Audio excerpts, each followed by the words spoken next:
300 years after the cataclysm, magic spiraled out of control. The demonic race descended and fought a centuries-long war against humanity. After that, the population plummeted and everything fell into chaos. Finally, 10 awakened individuals with absurd magic created gigantic barriers.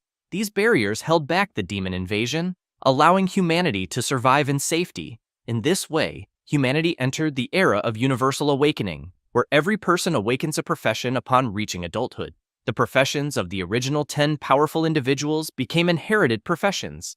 Each one can only exist in one person at a time, and they are the pillars of humanity. In the city of Feichuan, in the year 335 of the Cataclysm era, on the 1st of April, the profession awakening ceremony was about to begin. A guy was arriving at the place and thanking his uncle for the ride. Looking around, the guy realized that the annual awakening test truly lived up to its reputation because it was packed. He also kept in mind that the rarer the profession, the stronger the combat power, and that anyone who obtains a powerful profession can go straight into the elite academies. Next, he knew that the youths going to the awakening prayed to the holders of the inherited professions, hoping to awaken something good. Then, as he approached the entrance a little more, he became intrigued by what some people were doing. So the MC decided to ask a guy if he knew what those people were doing. The guy said that rumors were spreading that year's test would reveal a holder of an inherited profession, and that there are currently 4 inherited professions vacant. So of course people are praying with all their might. The MC becomes intrigued upon hearing that and thinks that, apparently, everyone's desire to rise in life is intense that year. At that moment, a flare is launched into the sky, announcing that the test has just begun. People soon begin discovering their professions and ranks. Then, Gefei is informed that he is Class S, is at level 34, and has 55 magic power, and because of that, he was accepted. A guy comments that he wishes he had the magic power that Gefei has.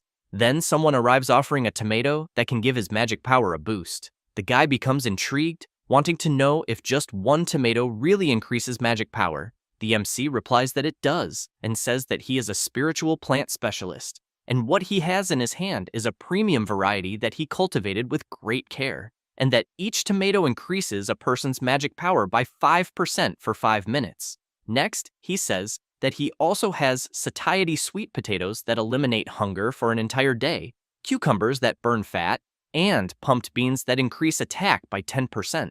The people, upon hearing the MC selling such products, immediately want to buy them because they need some way to pass the test. The MC emphasizes that whoever arrives first gets them, since he only has a limited quantity. A somewhat suspicious guy takes a tomato and, as soon as he bites into it, becomes excited, saying that his magic power really increased and that his body even feels lighter. At that moment, a man in a suit appears asking if what he is seeing is the spiritual vegetable developed by the agricultural departments of the Extraordinary Academy, because he heard that it is specially supplied for high-rank classes.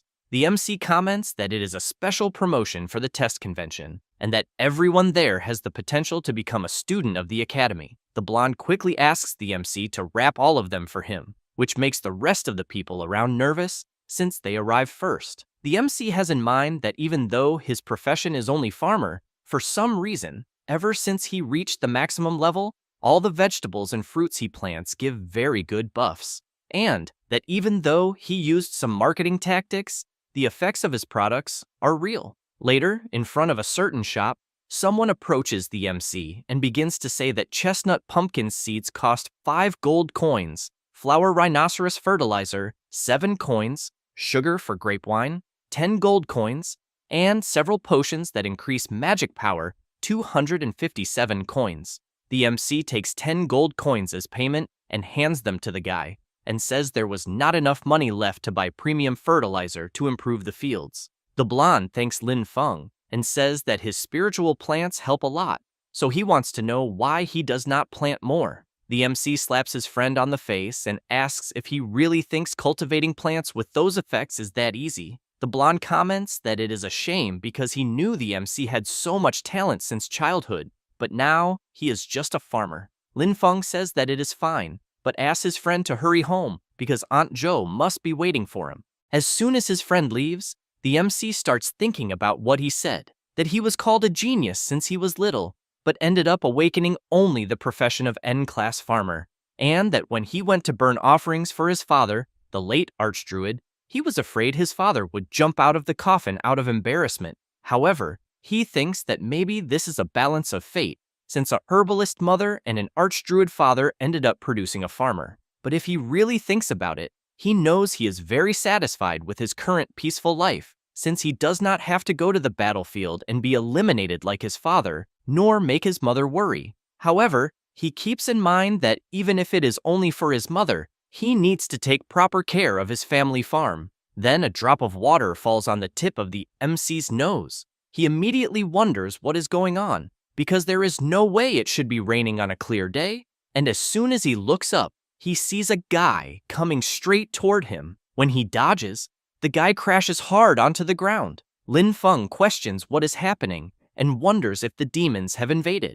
The guy who fell on the ground quickly stands up and starts picking up his things from the floor, and while he arranges them, someone shouts that the holder of the inherited profession, the necromancer, He Xiao, is a traitor and that he is trying to pass his inheritance to the demonic race.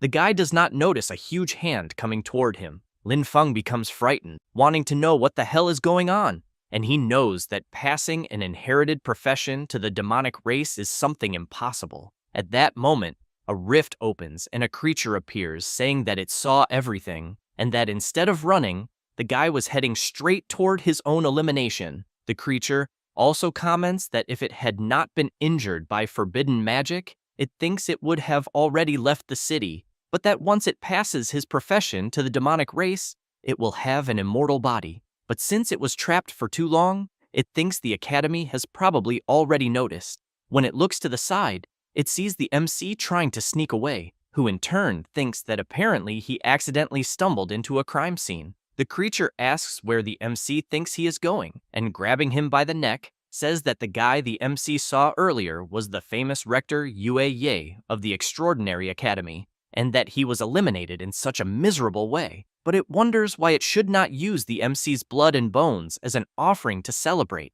Lin Feng thinks that the creature's magic power is bizarre, because he cannot break free at all, but he knows he needs to stay calm to think quickly and use something that can help him escape from the creature. Then, he sees a small pickaxe, so he activates his maximum mastery in farm tools, a skill derived from summoning farm tools.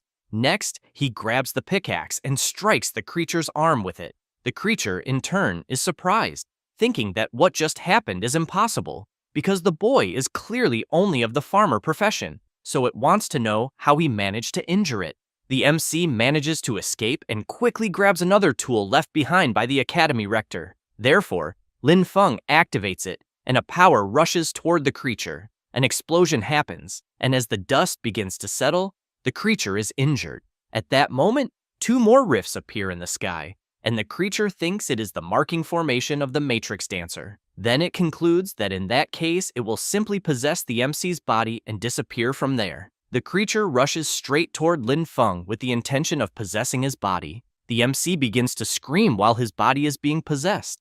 After possessing him, the creature reflects that even though the MC has the lowest profession, his talent is still quite decent, and that he should consider himself lucky to become its vessel. Lin Feng comments that at least he has trained since childhood without taking a single day off, and that if the creature wants to take his body, he fears it will have to work a little for it. The creature asks what is so special about that, because an inferior is always an inferior, and that the boy does not know it, but its power is at a level he will never reach. Lin Feng crouches down and thinks that apparently luck is not on his side this time, and as he grabs a spear, he makes it clear to the creature that they will simply go to hell together. With that said, he drives the spear into his own stomach, and the creature asks what the hell he is doing.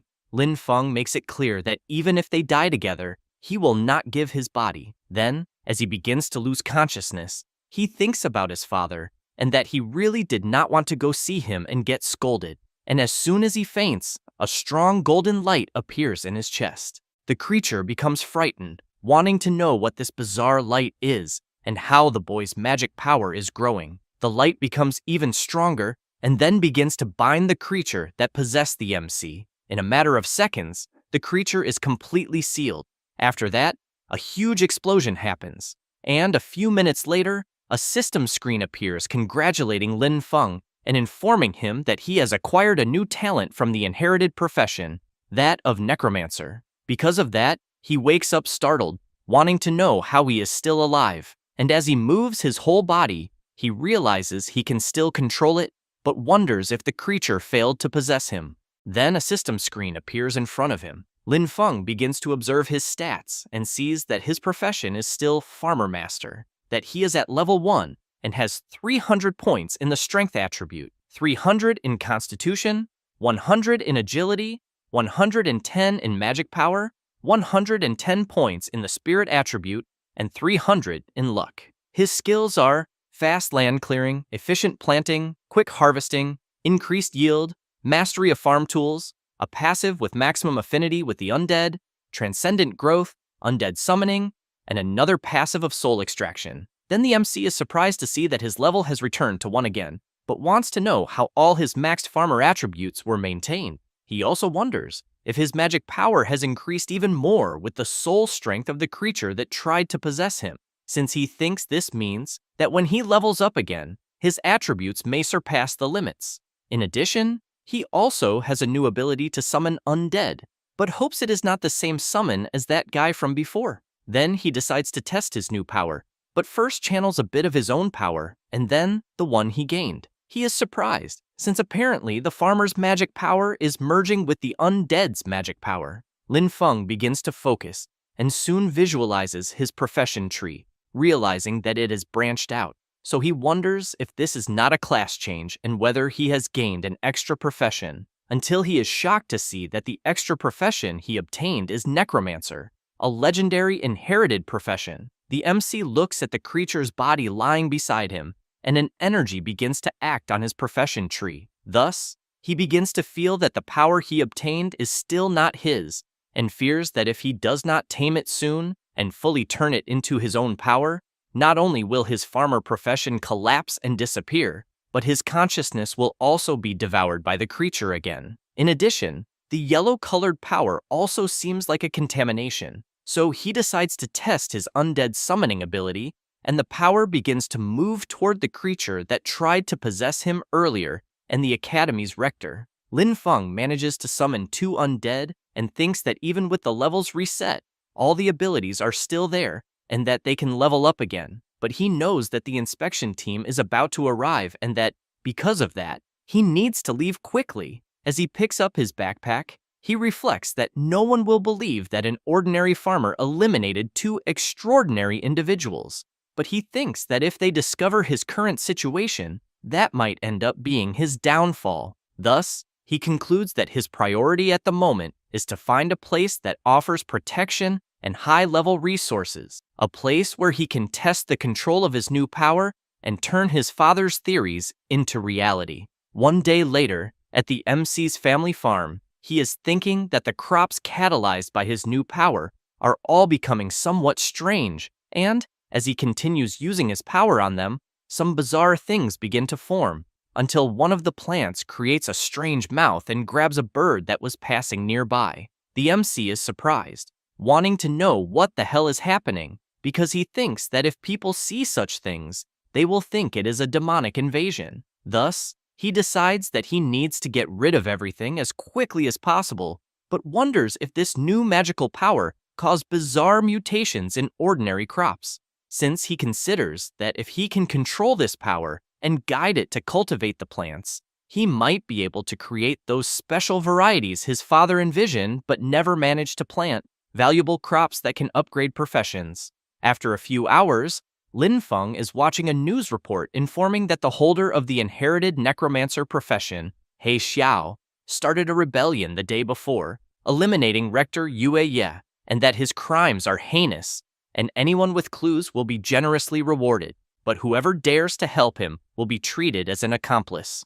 Lin Feng thinks that this was already expected, and, because of that, he knows that he cannot let anyone find out about his necromancer power under any circumstances. Then he reflects that he needs to come up with a name for his servants so they can pass the inspection, otherwise it will cause problems. Until he gets an idea and thinks that he will just call them farm helpers, since his system panel says he is a spiritual farmer master, and that, with such a profession, he thinks it is perfectly normal to have some helpers. The news continues reporting that, to deal with the demonic pressure, the Extraordinary Academy will be opening more slots, and that everyone who passes the evaluation will receive Academy resources and the right to private properties to cultivate high-level crops, in addition to special subsidies. Lin Feng knows that the Academy's land is safe, fertile, and supported by resources, and that this is exactly what he needs most at the moment, since the necromancer identity is a ticking time bomb, but the spiritual farmer master identity, to others, is just that of a normal farmer. The very next day, at the Extraordinary Academy's registration square, it is the MC's turn, and those responsible for registration ask for name, age, awakened profession, and level. After Lin Feng provides the information, one of the staff becomes intrigued upon seeing Spiritual Farmer Master and comments that he has never heard of such a profession, saying it is just another non-combat class person trying to force their way in. But even so, asks the MC to show his profession aura. Lin Feng activates his farmer power, and the staff member, upon seeing it, comments that this is the trash aura of a farmer, as he thinks he is just wasting his time. The people behind the MC start laughing and saying that, apparently, the boy made up this profession himself, and that apparently, he even had the audacity to try to enroll in the academy. Lin Feng tells the instructor that his foundation is very solid and that he hopes to be given a chance. The instructor gets angry and shouts, asking how the boy can have a solid foundation being level 1 trash, then tells the guard to remove him immediately. The MC takes out a paper and says that the recruitment notice states that all professionals can take the test, and that if the instructor tries to refuse him, he can file a complaint. Then he takes out his phone and pretends to be talking to internal affairs, saying that there is an instructor there refusing to let him take the academy exam. The instructor quickly grabs the MC's phone, grabs his shirt, and shouts, asking if he really has the courage to report him, telling him to believe that he will make him regret such a thing, and also says that he does not believe that a level 1 farmer like him can pass the test. The people around are surprised and comment that even if the MC is a farmer, rejecting him is one thing, but what the instructor is doing is already a bit too much. The instructor gets even more nervous and shouts that anyone who does not want to take the test can get out. Later, everyone who registered goes to the exam site. The instructor tells Lin Feng that he can still give up if he wants. He simply walks to the exam location and thanks the instructor for showing the way. As soon as he enters, he goes to a more secluded place, and, after looking around to make sure no one is there, he takes out a jar and thinks that it is time to let the horned rabbits feel the terror of industrialized agriculture, since what he has there is his newest creation, carrot essence, which easily attracts even a level 20 fierce rabbit, and that the lower level rabbits will be easy. And as soon as he spreads it around the area, the scent of the essence begins to spread through the environment. It does not take long for a small rabbit to appear, but the MC quickly calls his summons, and, as soon as they defeat the small creature, the MC comments that waiting for rabbits will be too slow and that, because of that, he tells the summons to make sure no one sees them and to eliminate all horned rabbits that appear nearby. After saying that, he emphasizes that they should get as many as possible. Quickly, the summons go after the rabbits. He Xiao soon finds some creatures and eliminates them easily, just like Yue Ye, who with a simple attack manages to take down several horned rabbits. Lin Feng is amazed to see how his summons fight, and thinks that they are still powerful even as level 1, undead. After some time, the instructor rings the bell and shouts that time is up, and that the candidates must leave and hand over the rabbit horns they managed to collect. The participants begin to hand them in, and the instructor becomes irritated, since some did not get any horns. Others only got 2 or 3, so he fails many of them. Then it is Lin Feng's turn, and the instructor asks the boy to hand over what he got, but thinks he probably did not manage to get anything. The MC activates his power and releases all the horned rabbits he collected, and due to the quantity, the place becomes completely packed. The instructor cannot believe what he is seeing. Lin Feng laughs and says that he thinks he managed to get a total of 500 horned rabbits, but asks if the instructor wants to count them. He remains incredulous and shouts, saying that he thinks the boy cheated. until a man arrives asking the instructor to stop the nonsense he is doing and says that he thinks that if he were not there, his pet rabbits would have been exterminated by certain people without professional ethics. After that, the director tells the MC that he passed the preliminary test, and he, in turn, thanks the director for the fairness. Then the old man becomes surprised by something and tells the MC that he looks familiar. Lin Feng becomes worried and wonders if he has been discovered. The director asks what the MC's relationship is with Professor Lin Xiaye. Lin Feng breathes in relief and thinks that apparently the director did not discover the abilities of his hidden profession. So he says that Lin Xiaye is his father and asks if the director knew him. The director comments that the MC's father was his friend and that apparently the boy is planning to enroll in the school. So he asks if he is having any difficulties and if he wants him to arrange something for him. At that moment, a woman appears calling the director's attention and saying that everyone is watching. The director looks around and sees the participants whispering among themselves, then feels embarrassed and tells the MC that at the moment he has some matters to deal with, but that once he enrolls, he will show him the school properly. And as soon as the old man leaves, the MC starts wondering why he feels that the director is not trustworthy at all. The woman asks the students who passed the preliminary test to follow her and informs that those who did not pass should not be discouraged,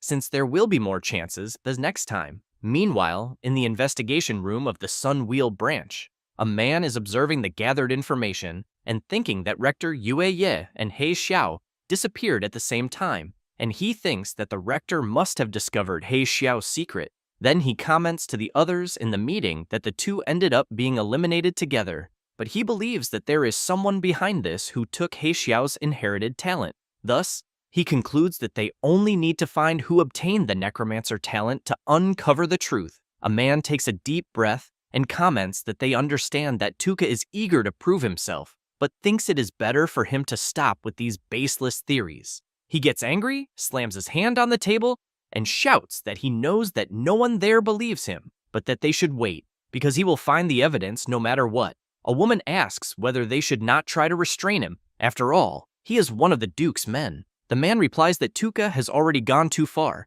since the Sunwheel Academy only trains the elite, and that it is not a place for useless people to show off. At that moment, the director appears informing that the orders came from above, and that if they find He Xiao, they are to eliminate him without asking anything. The man asks what if He Xiao is already dead. The director replies that maybe he has already changed his appearance, and that anyone who uses necromancer abilities will be eliminated without exception. Later, at the Extraordinary Academy, in the re-evaluation mission room, the instructor appears and informs that all freshmen must clear the special level 5 dungeon of the Horned Beast Lair outside the city, and that the time limit will be 3 hours. The participants become afraid and comment that they are barely at level 4 and already have to face a level 5 dungeon, and that the time limit is quite short.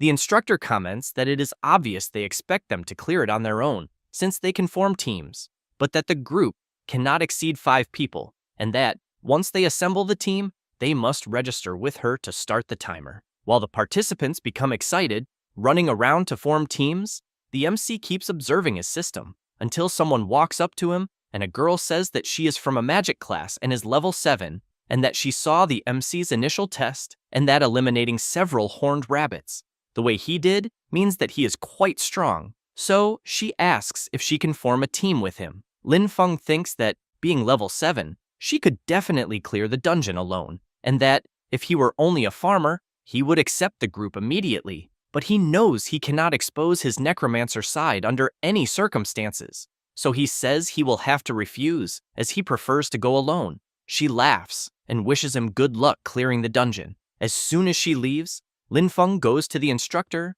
and she immediately notices that he is alone and informs him that the dungeon's difficulty is not low. He replies that he knows, but still wants to try and asks for the mission scroll. While handing over the scroll, the instructor asks if he is after the Black Bear Gallbladder reward, since that prize helps a lot for someone low level like him, but that he needs to know if he can handle it. Lin Feng takes the scroll, laughs, and thanks her for the warning. Later, outside the Horned Beast Lair dungeon, as soon as the MC approaches the entrance, the supervisors ask where the rest of his group is. Lin Feng replies that he will go alone, One of the supervisors emphasizes that a level 5 dungeon is very dangerous for someone going solo and that, because of that, he thinks it is better for the boy to come back when he finds someone to go with. The MC takes the scroll and says that the rules allow solo entry. One of the supervisors is surprised and comments that the boy must be after the Black Bear Gallbladder solo bonus,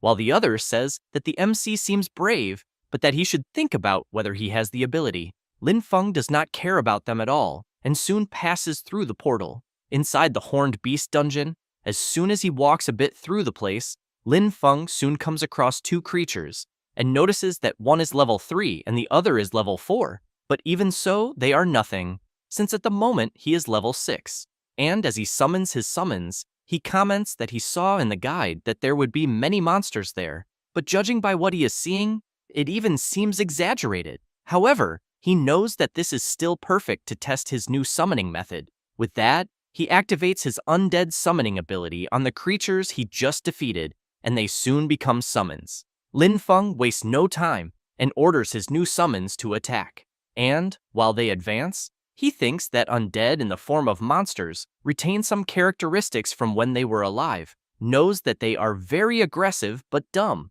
since they only follow simple orders. In addition, the summons consume less mana, so he wonders whether, besides fighting, they could also be used to fetch water. After some time, it is the turn of the summons He Xiao and Yue Ye to go on the offensive. He Xiao grabs his weapon and eliminates several creatures easily. Yue Ye, on the other hand, focuses and activates his aquatic ability, which also eliminates several creatures at once. The MC, meanwhile, is thinking that human undead are more intelligent since they use abilities from when they were alive and fight better, and that in the future, he can leave weeding and fertilizing to them. At that moment, the lower summons return, and the system announces that Lin Feng has reached level 7. Thus, he gathers the lower summons and walks toward the boss room. Upon entering, he notices a huge bear completely bound by several chains. Lin Feng thinks that it is a perfect boss to test his full power. Then, he tells He Xiao to go in front, Yue Ye to stay at a distance casting curses, and the rest to stay on top, attacking the creature's joints and eyes. With that, his summons rush into the confrontation, while he stays eating some olives that restore his magic power. The huge bear tries to hit He Xiao, but the summon manages to dodge and soon prepares a counterattack. And as soon as he strikes, a huge explosion happens.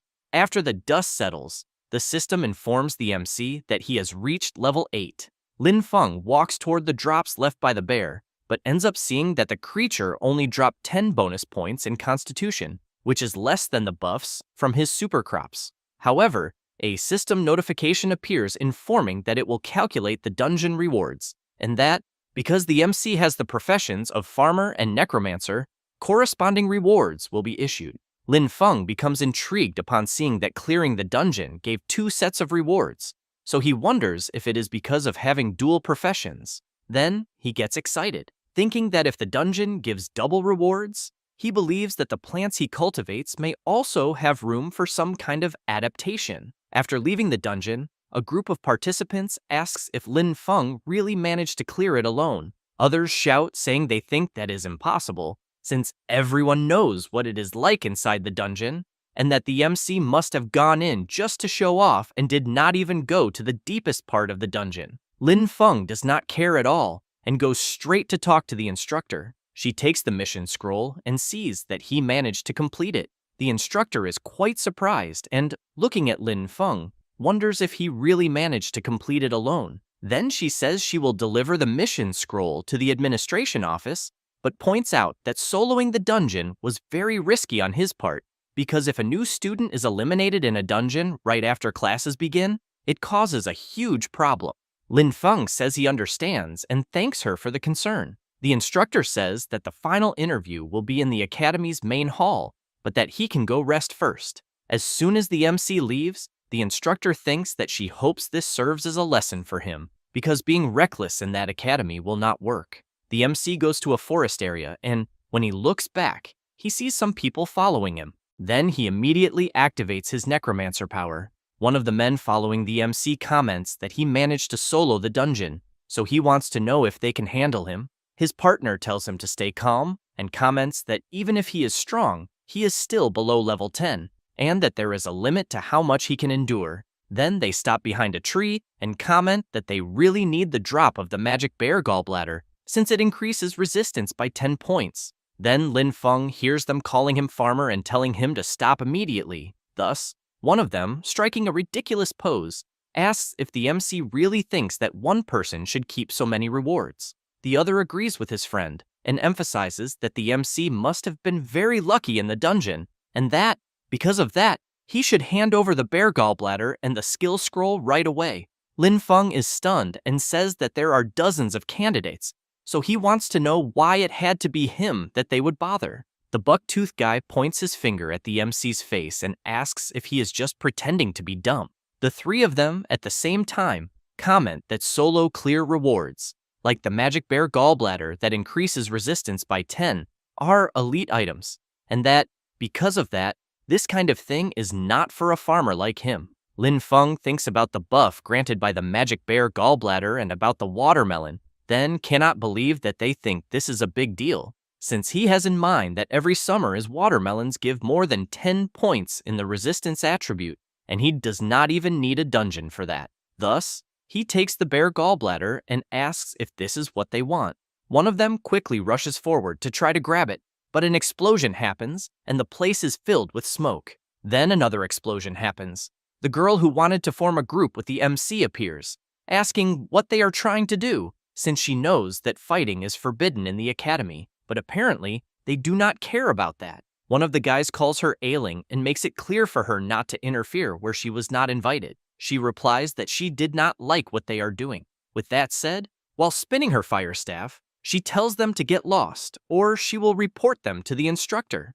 The big guy laughs and emphasizes that she will only be able to report them if she manages to escape, and that, if she insists so much on protecting the farmer, they will take her down as well. With that, he calls his group, and they rush toward the MC and ailing. Lin Feng looks at the girl and thinks that since she is level 7, she should be strong and able to handle those guys on her own. However, she becomes serious and says that the guys coming at them fight dirty. Thus, she asks the MC if he wants to help, but soon becomes surprised when she sees that he is running away from the fight. Lin Feng throws the bear gallbladder, and Ailing catches it. He laughs, calls her a kind soul, and asks her to accept his gift. While Ailing prepares to fight, she shouts, asking if he was not there to help the MC. Later, in the temporary individual lounge, Lin Feng is wondering why the dungeon skill scroll does not work for him, until he gets an idea, activates his farmer and necromancer powers on the skill scroll, and soon the system informs that he has learned the special cultivation skill. Now, the MC can use magical power and special materials to strengthen undead summons, being able to increase their level, quality, or teach new abilities. Lin Feng gets excited, thinking that what he imagined worked, since he only needed to use the magic of both professions at the same time to activate the scroll. Thus, he calls his summons and says that he will test his new ability, and when he activates it, He Xiao becomes even stronger and advances to level 8, as does Yue Ye. The magical horned bear goes to level 9, and the lizard and the eagle rise to level 7. Lin Feng finds this surprising, but when he observes his summons more carefully, he thinks that the only downside is that he has not gained new land yet, since he does not want to risk his own fields to test new crops. But due to his fatigue, he ends up falling asleep. Later, as soon as he leaves the room, he runs into Ailing, and she comments about his bear gallbladder. He turns and says that he gave it to her. Ailing replies that no, that thing is his, and that it is quite valuable. He is stunned and wants to know why everyone treats such a rotten material as a treasure. Ailing becomes confused and asks if she heard correctly that he called the item rotten. After that, later, the MC goes deep into a forest, and, after looking around to see if there is no one, thinks that apparently there is no one there. Then he activates his necromancer power and thinks that he does not know what effect his new ability will have on the crops. And as soon as he applies power to them, he is shocked, since it seems there is no difference compared to before, until he is surprised, as the plants transform into sinister creatures, so he wonders if these things can really move on their own. Meanwhile, Tuka is walking through the forest and thinking that the spiritual energy detector shows that he is close to the energy he is looking for, and that he knows his guess was right, since there is a necromancer aura very close. And as he passes by the MC, something catches his attention, so he turns around, taps Lin Feng on the shoulder, and asks, judging by his clothes, if the MC is a farmer. Lin Feng asks if some farmer provoked him. Tuka is stunned by the question, but continues asking if the MC saw any strange person appear around there. Lin Feng replies that actually, someone did appear. Tuka immediately asks where. The MC points at Tuka and says that the guy is right in front of him. Tuka becomes furious and says that he is one of the elites of the Sun Wheel Academy, the nephew of the Iron Lion Duke. Then he charges at the MC, asking how a mere farmer dares to be so rude to a duke's nephew, and that, because of that, he will eliminate him. Tuka transforms into a powerful lion and shouts that he will make the MC pay for his stupid words and actions. Lin Feng tries to protect himself from the energy burst of the transformation, but makes it clear to Tuka that the farmer he is despising can defeat him with one hand. He doesn't care at all and charges forward to attack. Lin Feng throws a few capsules ahead and thinks that he doesn't know why the aconite in his field gained a paralysis effect after being eroded by undead magic, because the last time he tried it, he became numb and lay down for a day, and that grinding such a thing into powder can be used as an anesthetic. As soon as Tuka inhales what the MC threw into the air, he immediately becomes dazed and asks what kind of trick he used and why he suddenly has no strength. Lin Feng, while covering his nose, replies that it is just ordinary aconite powder found in the fields. That said, he channels his farmer power and comments that this is his new ability as a farmer. Then he delivers a powerful right hook straight to the middle of the lion's jaw. After defeating him, the MC strips Tuka's clothes, leaves him tied to a tree, and comments that apparently he can't even defeat a simple farmer, so he wants to know how he dares to call himself elite, and because of that, he will leave him there to refresh his memory as a life lesson. Later, all participants are informed to gather in the auditorium for the interview with the instructor. Lin Feng hears the announcement and thinks he needs to go quickly. Outside the auditorium of the Extraordinary Academy, the MC hears people wondering if he was the one who cleared the level 5 dungeon alone, and they also say they heard that he only knows how to run away and live off a woman. Lin Feng also hears people saying that compared to Shi Yan and Bogu, he is far behind, and that he may even be strong compared to ordinary candidates. But that's all. At that moment, Ailing appears wanting to return the bare gallbladder to the MC once again. He asks her to keep it and makes it clear that such an item is completely useless to him. Then, while waiting to be called, the MC starts eating some slices of watermelon that increase his endurance by 2 more points. A few minutes later, inside the auditorium, the place of the interview with the instructor, the director informs that during the interview, while the instructors choose the students also choose the instructors, and that both will achieve success together. That said, he emphasizes that the student whose name is called must step forward immediately, then begins by calling Shi Yan. He quickly steps forward and says that he is a level 6 Earth Warrior, and upon transforming, says that this is his current ability, in which he can summon armor to fight. One of the teachers comments that he liked it very much, and that he is a level 44 Earth Berserker, then asks if the student wants him to be his instructor. Immediately, Shi Yan gets excited and shouts that he accepts.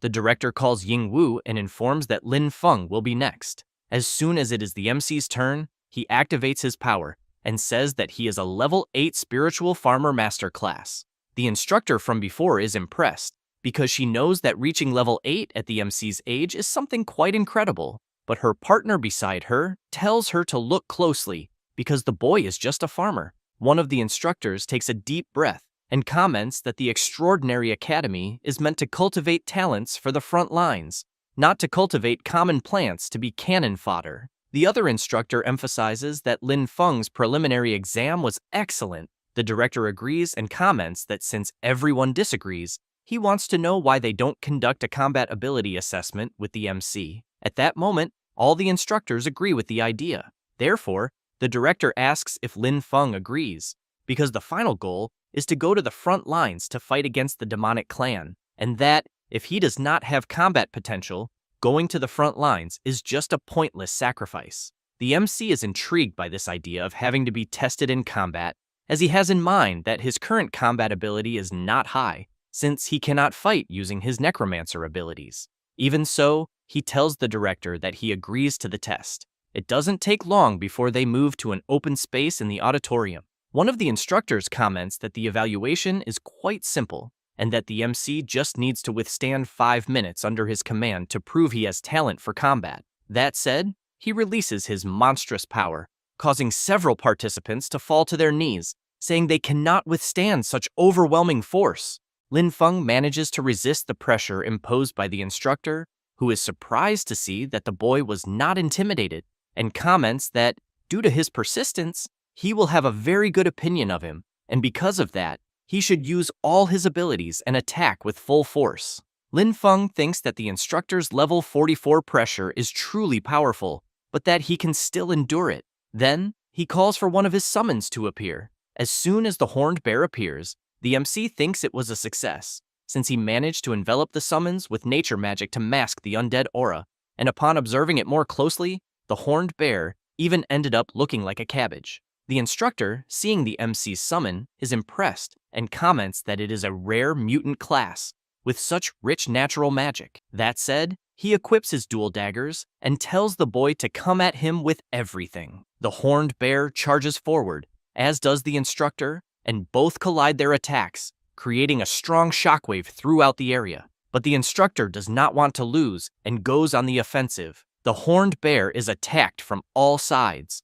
The director observes the MC's summon and comments that it is indeed loyal, as he believes that if other summons had taken damage like this one is taking, they would have likely been dismissed long ago. Then the bear launches a counterattack, and the director is astonished, wondering if the instructor is holding back. Meanwhile, the MC thinks that in the end, his summons are just undead, since they do not feel pain or discomfort, and that the kind of injury the horned bear suffered only needs a bit of mana to heal. The instructor looks at the director and thinks that he originally wanted to show off in front of the students, but did not expect Lin Feng to have so much talent, and that it seems he will have to fight seriously. Therefore, he tells the MC that he will find a way to compensate him for the summon he is about to destroy, since he believes that common summoning classes require a certain cost to form a contract with a summoned creature, and once destroyed, it is eliminated and the contract ends.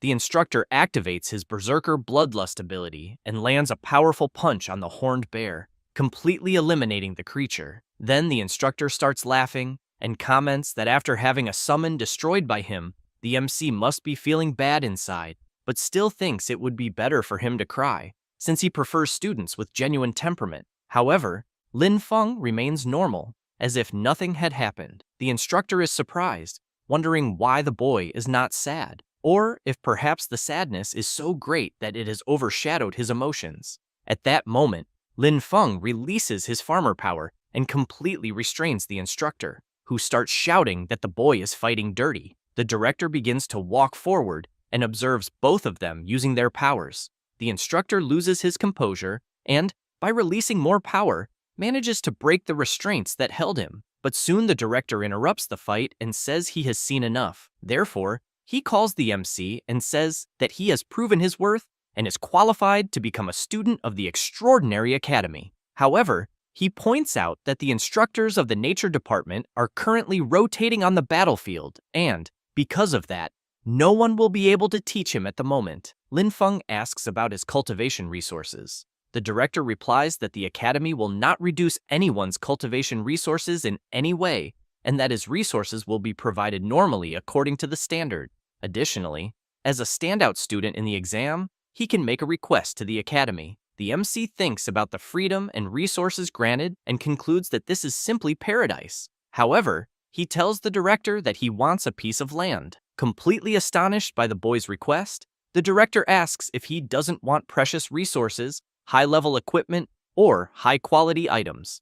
Lin Feng replies that no, because his class is a spiritual farm master, so he asks how he can be a farm master without land. The director comments that, in a way, the boy is right and informs him that there is a deserted training land in the west of the city that has been idle for a long time, and that he can do whatever he wants with the land, and that if he has any more requests later, he should look for him. Lin Feng thanks the director and says that as soon as he has any questions, he will look for him. After that, later, in the director's office, someone is observing the MC's file and, upon seeing the boy's class, comments that Spiritual Farm Master is a very interesting class. Then the instructor enters the room saying that she has an urgent matter to report. The director asks what it is about. She hands over an image, and while the director observes Tuka's completely defeated body, the instructor explains that the investigation member who was investigating He Xiao was completely eliminated by a necromancer,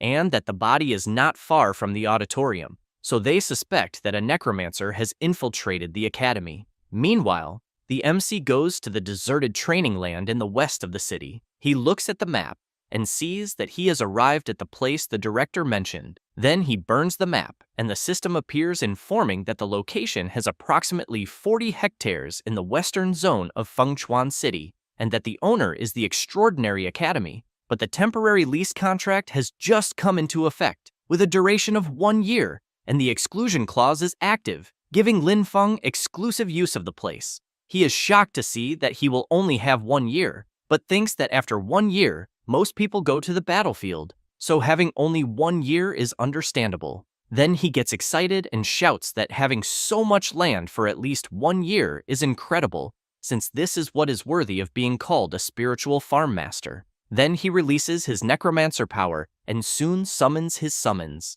He points at them and shouts that they will start working. He Xiao begins to dig the soil, Yue Ye releases her water power into the ground, and the other summons begin to plow and plant seeds. Meanwhile, the MC is sitting calmly, eating some slices of watermelon and thinking that magic transforms lives, and that apparently the elders really did not deceive him. Then one of the summons nudges the MC, and he asks if it has already finished, but is soon surprised to see that the initiative of his summons is quite strong. Yue Ye tries to say something, and the MC pays attention to see what it is.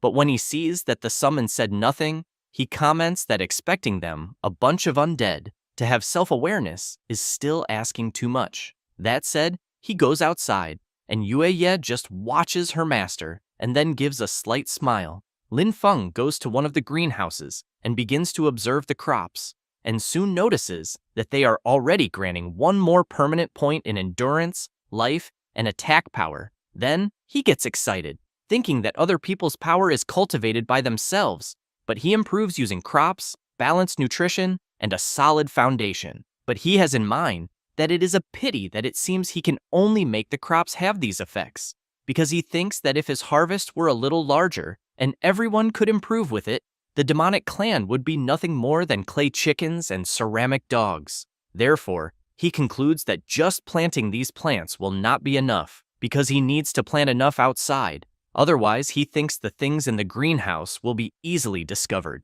3 days later, after opening a hole in the ground, he asks his summons if they have learned how to dig the soil. A few minutes later, Lin Feng sees the lower summons digging as he had explained and thinks they are doing very well, since as long as he has this group of helpers, planting vegetables will be very fast. However, he sees something that makes him nervous and shouts, asking what is going on. One of the summons is eating one of the seeds, and the MC quickly goes over to it to ask what it is thinking. Lin Feng observes his summon and sees that its attributes are being temporarily increased. Then, he recalls that all the undead lizards there were obtained from the previous dungeon, and that the only difference compared to the others is that this one just ate a potato. Then he becomes surprised, questioning whether it is possible that the undead can also receive the effects of the original harvests again. Therefore, in the following days, the MC begins to experiment systematically, recording the effects of various crops on the undead. But at the same time, someone is lurking nearby. A man on top of a greenhouse observes the surroundings and finds everything very strange, since until a few days ago there were no such things there. Then, he draws his knives and concludes that he will need to investigate. As he approaches the MC's cabin, he is surprised to see that there is only one person and wonders if it might be a trap. Then, as he walks forward, he steps on something that makes a noise and immediately has to jump back because of a small explosion. This was due to a potato mine that the MC planted. The man jumps back again to escape another small explosion. He laughs and wonders if the boy thinks he would fall for something so pathetic. Then several potato mines come out of the ground and make the man quite worried. Several chain explosions begin to happen and continue for some time. At that moment, a strange power awakens. Meanwhile, the man from before managed to escape the explosions, but is nervous, thinking that if it were not to gain the Duke's trust, he would never have gone there, but he swears that he will eliminate whoever is doing this. Therefore, he starts attacking the potatoes before they explode. Then he notices something strange and wonders if he is really sensing a certain undead aura coming from the creatures. Then he remembers when the Duke had informed him that the trip to Fengshuan City would be for reconnaissance, and that his main mission was to find the necromancer He Xiao. After remembering this, he questions whether that place is really the necromancer's hideout and why he would hide there. But he keeps in mind that this guy, He Xiao, with the secret immortality technique, really has no shame at all. Therefore, he runs off, because he knows he cannot stay there for long, since he needs to find He Xiao as soon as possible. The next day, the MC wakes up and thinks that the day before he had already catalyzed and fertilized the seeds in most areas, and that the next step is to handle the remaining areas. Then, he is completely surprised as he sees his greenhouse and the surrounding area completely destroyed. At that moment, a huge creature flies over the place, drawing the MC's attention, who immediately wants to know what it is. The creature descends toward the MC, and two people are controlling it.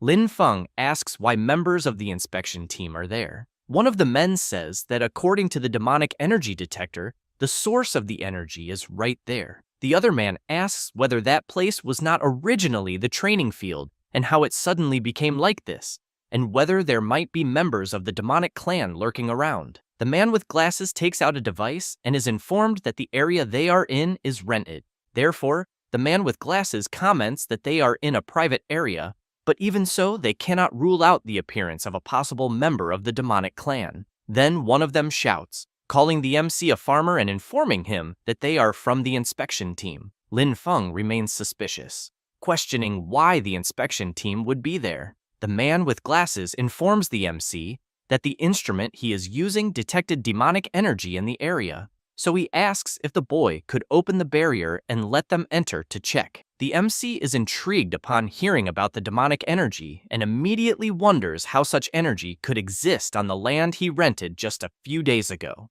Then, from a distance, another guy appears asking if it really takes all that time just to ask a farmer to open the barrier. Then, with his completely overwhelming aura, he emphasizes that Tuka was just eliminated by the demonic clan, and that now the aura of the demonic clan is appearing there. That said, he becomes serious and says that if they ask him, he is certain that the boy is a spy of the demonic clan. Lin Feng becomes quite worried, thinking that perhaps he has just been discovered. One of the inspection team members comments that he finds Haru a bit impulsive. Meanwhile, the guy with glasses emphasizes that, in the end, Tuka was just eliminated and demonic energy appeared again. So, he believes that the suspicion about Lin Feng is indeed correct.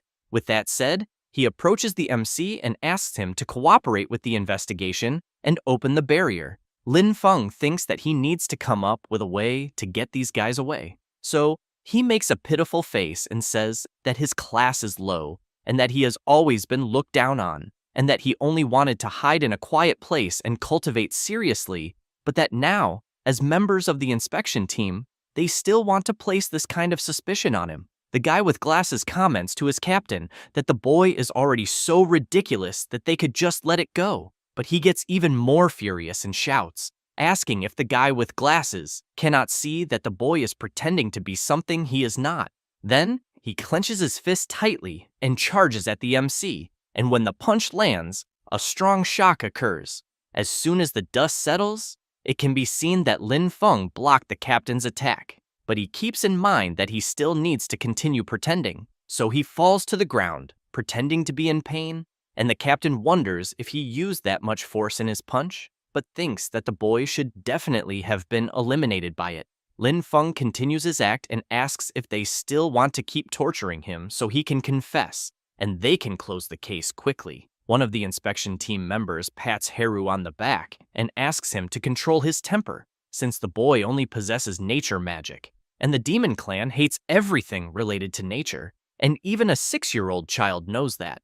The guy with glasses helps the MC get up and says that it seems they misunderstood, since his nature magic is very pure, and they will explain the situation in the report. Lin Feng says that the guy with glasses is a good person and thanks him for understanding. Haru does not like hearing that at all and becomes even more furious. Then, he prepares his attack again and charges forward, but this time the other members step in to stop him. Haru stops the attack and gets angry at his partners for being so soft. After that, the inspection team members leave, and the MC thinks that, apparently, just farming will not be enough, and that he needs sufficient power for self-preservation. Later, a magical origami goes to the MC and informs him that he needs to gather at the Academy's training field the next morning to participate in the ability assessment and the new students' ranking competitions, and that absence will not be allowed. The notice was sent by the Academic Affairs Department of the Extraordinary Academy.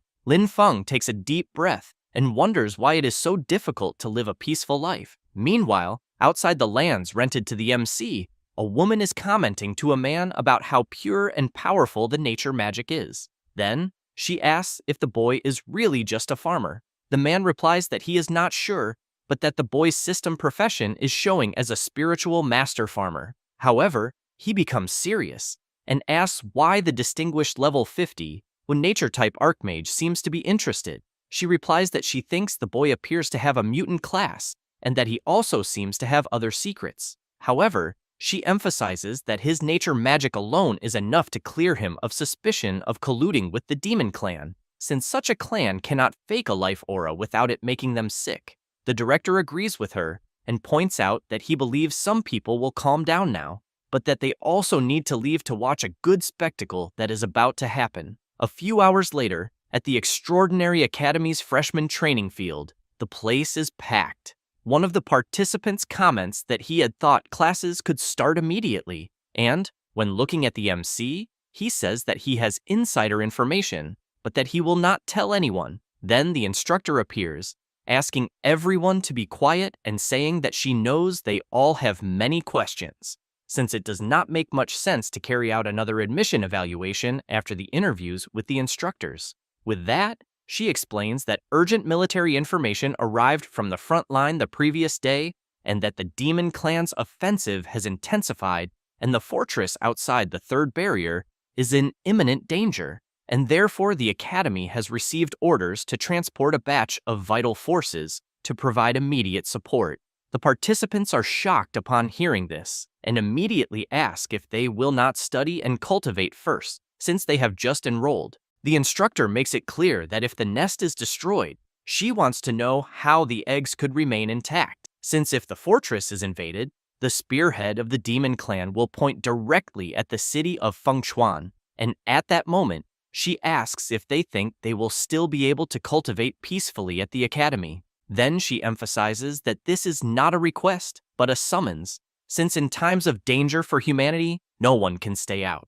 Ailing's brother looks at her and asks if everything will be fine. Ailing looks at Lin Feng and, a little embarrassed, replies to her brother that everything will be fine and that he should not worry, but she keeps thinking that the MC seems so exceptional and wonders if he will be selected for mandatory military service. The instructor calls the participants and asks them to follow the instructions and enter the training field to prepare for the practical combat evaluation. The MC thinks that, since he is from the farmer class, he should not be selected for the front line at the moment, otherwise his farming plan will be interrupted.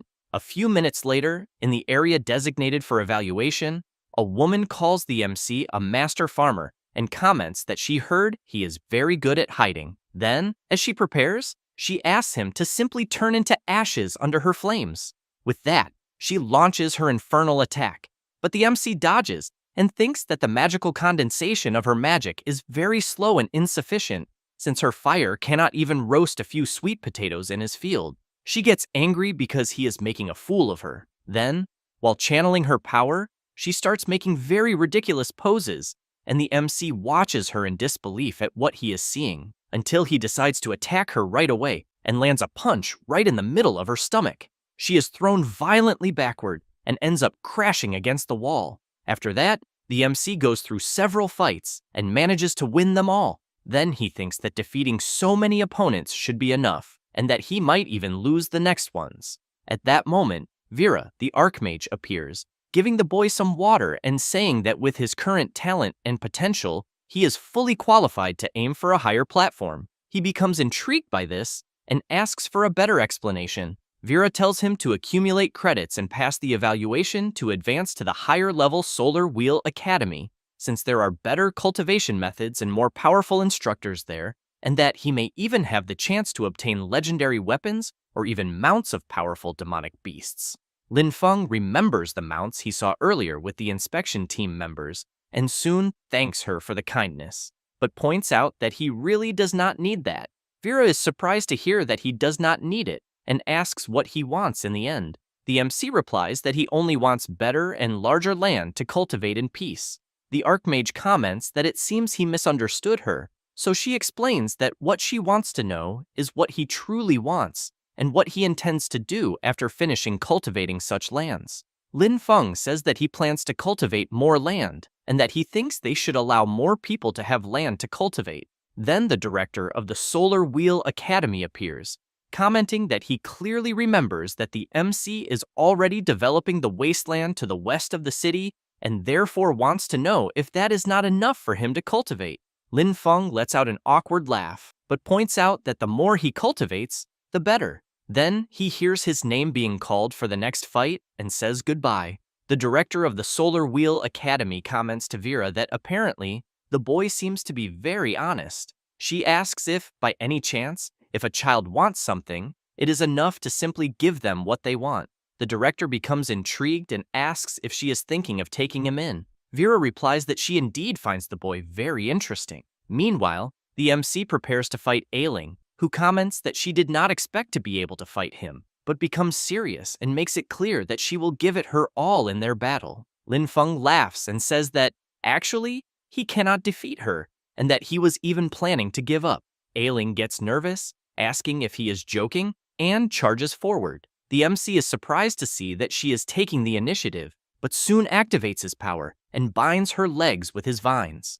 But Ailing manages to destroy them easily with her kick. Meanwhile, Vera and the director of the Solar Wheel Academy are watching the fight between the MC and Ailing, and Vera asks if a student below level 10 really has so much pure magical power. The director replies that yes, and that he was also shocked when he saw it for the first time. The Archmage emphasizes that not even Heru, who reached level 80 in the nature system, possesses magical power as pure as the MC's, so she believes that the boy's future achievements will be limitless. The director remembers when Heru delivered his powerful punch to the MC and he managed to defend the blow easily, so he comments that such a good seedling is very rare and that if there is a teacher to guide him, he believes that the boy's future can truly be bright. Vera comments that she has already decided and wants to take him as her teacher. The director says that it is very good to know that she will become his teacher, but soon realizes what the Archmage said and asks if she did not say things the other way around,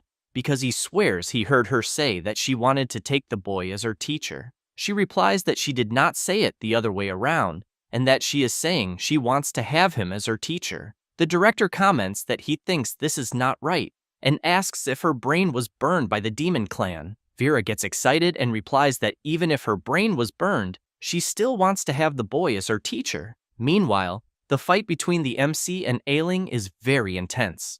Ailing keeps advancing, forcing the MC to dodge her attacks. Lin Feng thinks that he believes he has shown enough strength and that, therefore, he only needs to pretend weakness and admit defeat. Until the director of the Solar Wheel Academy calls out to the MC and says that if he keeps holding back in the fight, the Academy will take the land he has west of the city and give it to someone else to use. Upon hearing that his land will be taken, Lin Feng becomes serious, as he knows he cannot lose it under any circumstances.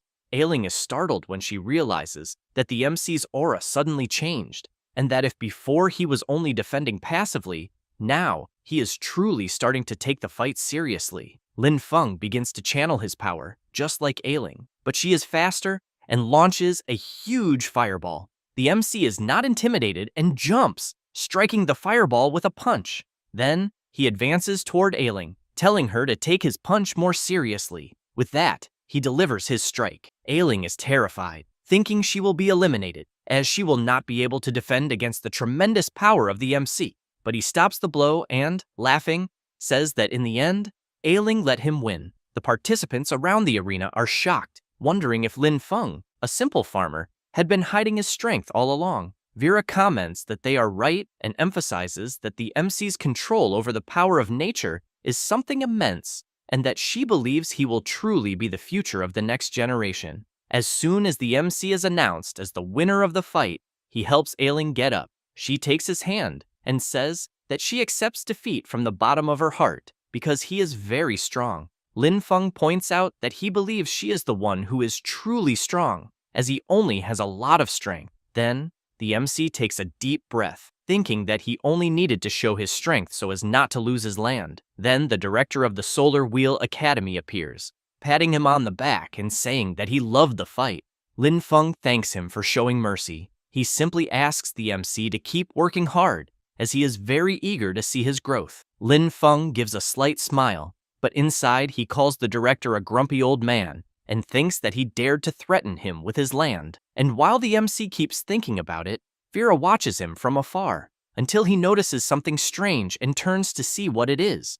But the Archmage disappears, then soon appears again with a different look, and this time with a younger appearance, calls the MC and asks him to guide her in her cultivation. Lin Feng is surprised by the sudden request, but asks if someone with a combat class is really asking a farmer for guidance. She introduces herself and says that they have never met before, but that she just watched his fight, and that his use of natural mana is simply perfect, since she has never seen anyone use the power of nature with so much vitality and strength, and as she has been stuck in her current realm for a long time, she feels that his path might give her some inspiration. Lin Feng is stunned by all that talk, but asks if she is also a nature type, since he heard that nature type instructors are still in training, so he asks why she does not wait a bit longer, since in the end, he only knows how to farm. Vera explains that the skilled are the teachers and emphasizes that she is not asking him to formally accept her as a disciple,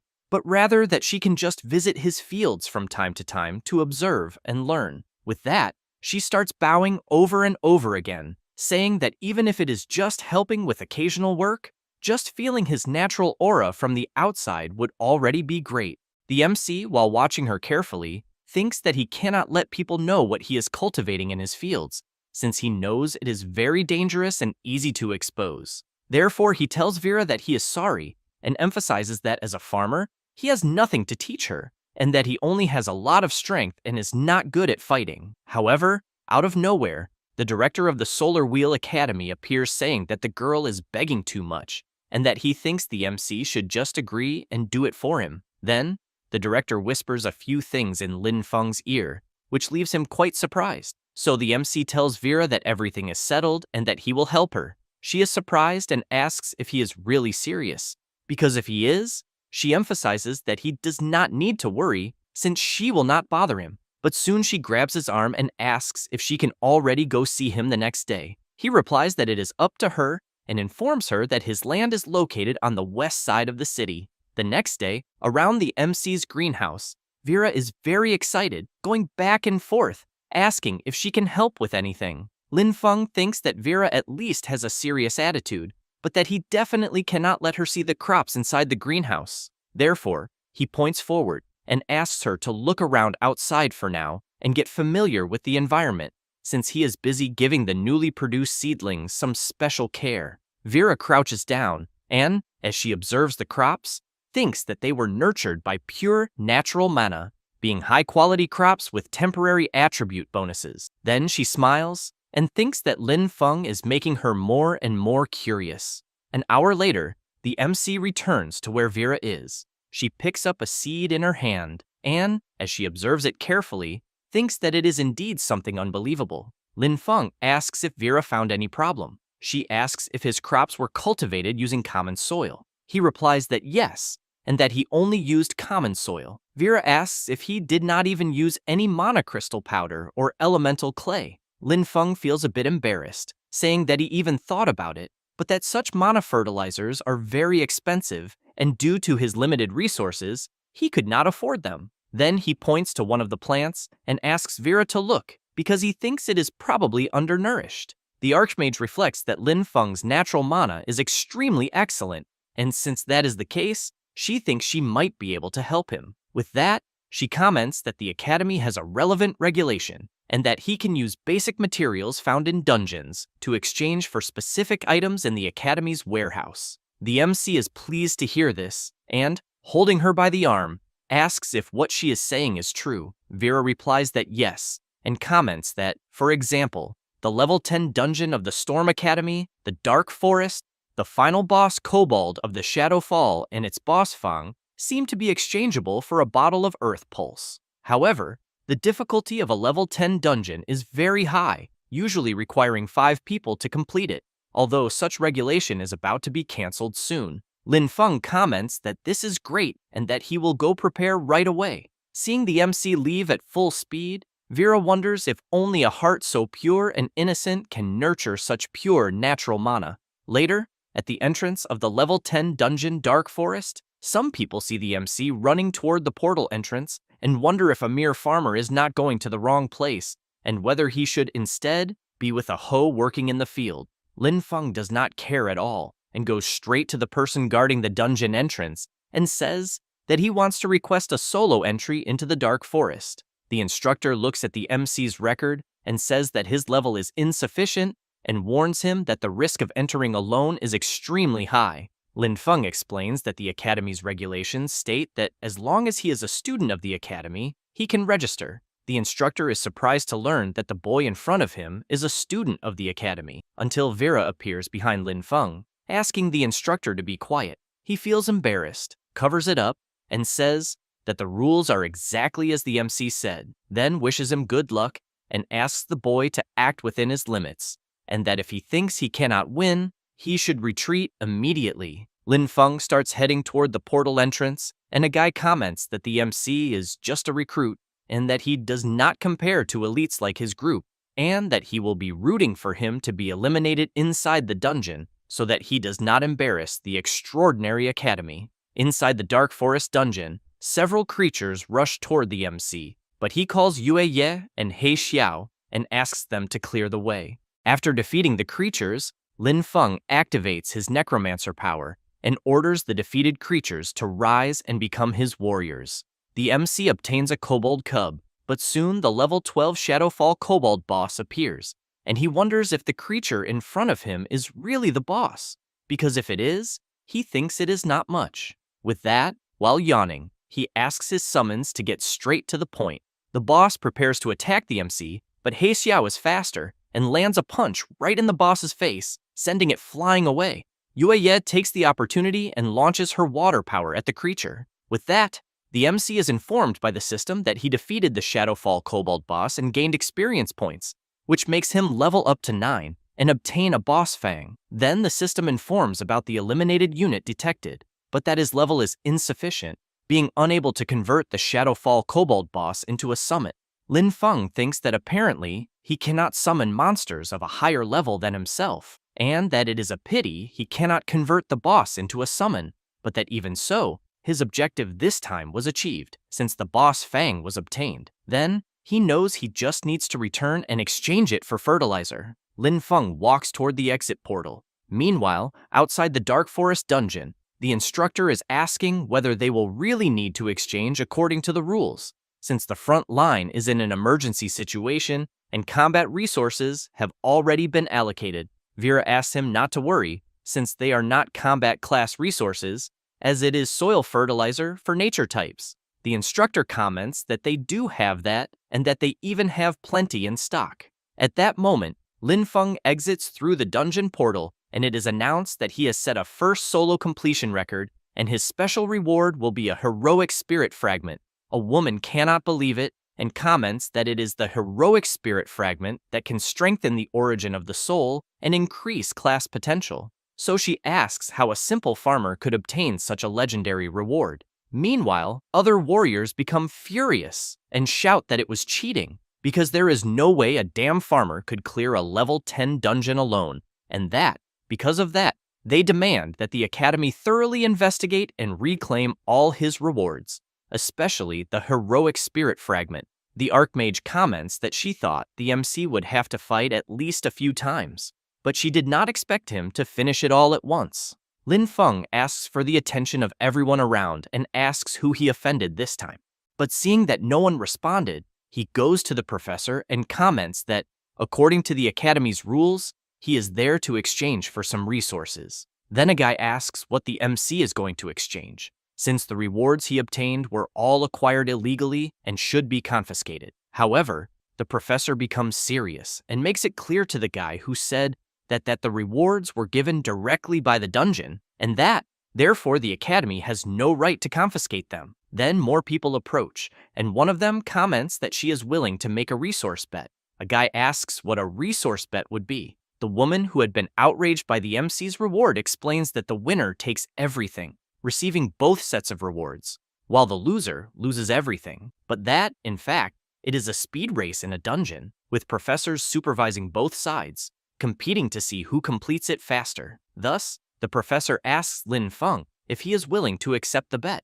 The MC replies that there is no benefit in that. Besides being very boring, the guy who had made the betting proposal asks if Lin Feng will accept if he adds a blueprint for the nature lamp. Vera goes to Lin Feng and comments that he needs to obtain this blueprint. Then she explains that the nature lamp is a magical growth tool exclusive to the nature department and that only one blueprint can be used to craft one, and, therefore, it is extremely rare, and its effects include reducing the crop growth cycle without side effects. The guy continues pressuring the MC, wanting to know if he will accept or run away, as he always does. Meanwhile, the guy who is making the betting proposal to the MC is sending some messages on his phone without anyone noticing. The person he is talking to is Mr. Heru, one of the members of the inspection team. Lin Feng becomes thoughtful about the proposal, since he has in mind that his necromancer abilities cannot be exposed, but that, if it is only a supervising professor, he thinks hiding this from him should not be a big problem, since such a nature lamp blueprint is something he needs to obtain. Thus, he comments that he will accept the bet. The guy starts laughing and says that now they just have to wait and see, because with the professor's supervision, he will surely expose the MC immediately. A few minutes later, already inside the level 10 Dark Forest dungeon, the professor asks how Lin Feng managed to complete the dungeon alone. He feels a bit embarrassed, but says he will show his strength. Having said that, he activates his farmer power and summons his farm workers. His legion of undead summons soon appears, but all are disguised by the MC's nature power. The professor is quite surprised, thinking that the boy's summoning was very fast, and that the quality of his troop also seems very good. Then he reflects that it is a perfect opportunity to see exactly what ability the MC used to complete the dungeon alone. Lin Feng wastes no time and quickly orders his summons to attack with full force. The Shadow Wolves do not stand still either and charge forward, but the Horned Bear is faster and, in a matter of seconds, delivers several blows to all the Shadow Wolves. Yue Ye channels her aquatic power and also launches it at the creatures, and a huge explosion happens due to the impact. He Xiao also activates his ability and launches several lightning strikes at the Shadow Wolves that were approaching from behind. It does not take long for the MC's summons to manage to wipe everything out. The professor is completely surprised, commenting that the boy took less than 1 minute to easily annihilate a squad of Shadow Wolves of the same level. Then he observes Lin Feng closely and wonders if this monstrous power of the boy is due to him having a special class. At that moment, the MC calls the professor and comments that now that he has eliminated the Shadow Wolf squad, he will go straight to the boss room and eliminate it. And as soon as he arrives at the boss room, it appears and immediately charges at the MC with everything. Lin Feng asks the Horned Bear to raise its shield and advance, and for all the others to follow behind, but emphasizes that if any Shadow Wolf dares to try to flank them, they are to attack with full force. Having said that, the Horned Bear blocks the boss's attack. He Xiao quickly moves in front of the creature, prepares to attack, and lands a precise punch on the boss, sending it flying. The professor is completely shocked, thinking about the enormous war potential of the MC and that a person like this must be reported to the director immediately. Lin Feng goes to the fallen boss's body and dismisses his summons. Then he asks the professor supervising him if he has already proven his worth. He replies that without a doubt he has, but wants to know if he is not going to leave the dungeon. Lin Feng answers that the professor just needs to check, and that, since the dungeon scenario he is in is beautiful, he wants to explore a bit more. The professor comments that he will leave first then, but warns that the dungeon will reset in half an hour after being completed, and that, because of this, he should keep an eye on the clock. The MC runs to the fallen creature's body and thinks that before he could not turn it into his summon because the level was too high, so he wants to test it once more. Thus, he crouches down and activates his necromancer power and orders the boss to rise. This time, the MC manages to turn the boss into his summon, and a few minutes later, he leaves the dark forest dungeon. Some people comment that the farmer has come out, and others say that they were booing him, and that they even think it is better to leave. The professor who supervised the MC comments that, in the name of the extraordinary, Lin Feng has certainly proven his worth. Then, he hands the MC the rewards and compensation that belong to him. Lin Feng looks back, and Vera wants to know where he is looking. The MC replies that after the professor went out to give his report, the guy who had made the bet realized he was wrong, dropped everything, and left. But upon looking at the rewards he obtained, he gets excited and thinks that now his crops will improve. And while the MC is fantasizing, the professor goes to Vera and comments that he thinks she might need the recording of the MC fighting in the dungeon. Later, in Haru's room at the Sunwheel Academy, he is furious, and while throwing several punches at a punching bag with a photo of the MC stuck on it, he asks how a humble farmer like the MC dares to humiliate him again. And as soon as he sits down, he comments that he thinks strength will not work, and that the Academy's rules also cannot do anything against him, and therefore, he thinks he needs to use another method. Then he thinks that, at the moment, the MC is only showing off by using that small amount of nature magic and summons. So, he asks the guy who made the bet with the MC to immediately send the letter he is giving to the front line to his uncle, the Duke. Having said that, he comments that the guy should tell his uncle that the mentors of the nature department on the battlefield must return to the academy as soon as possible. The guy is surprised and asks if, by any chance, Haru is planning to use the hands of the instructors of the nature department to suppress the MC. Haru replies that that is exactly it, because those old men value the purity and rules of nature magic above all else, and that, because of this, he thinks it is best that they deal with this Lin Feng, since he wants to see if he can still be so arrogant. Meanwhile, in Vera's room at the Extraordinary Academy, she is lying down watching the video of Lin Feng's fight in the level 10 Dark Forest dungeon, and after watching a bit, she thinks that he is simply a monster, and that his understanding of the power of nature has already become instinctive. Thus, she concludes that she will write a letter to notify the grumpy elders of the nature department,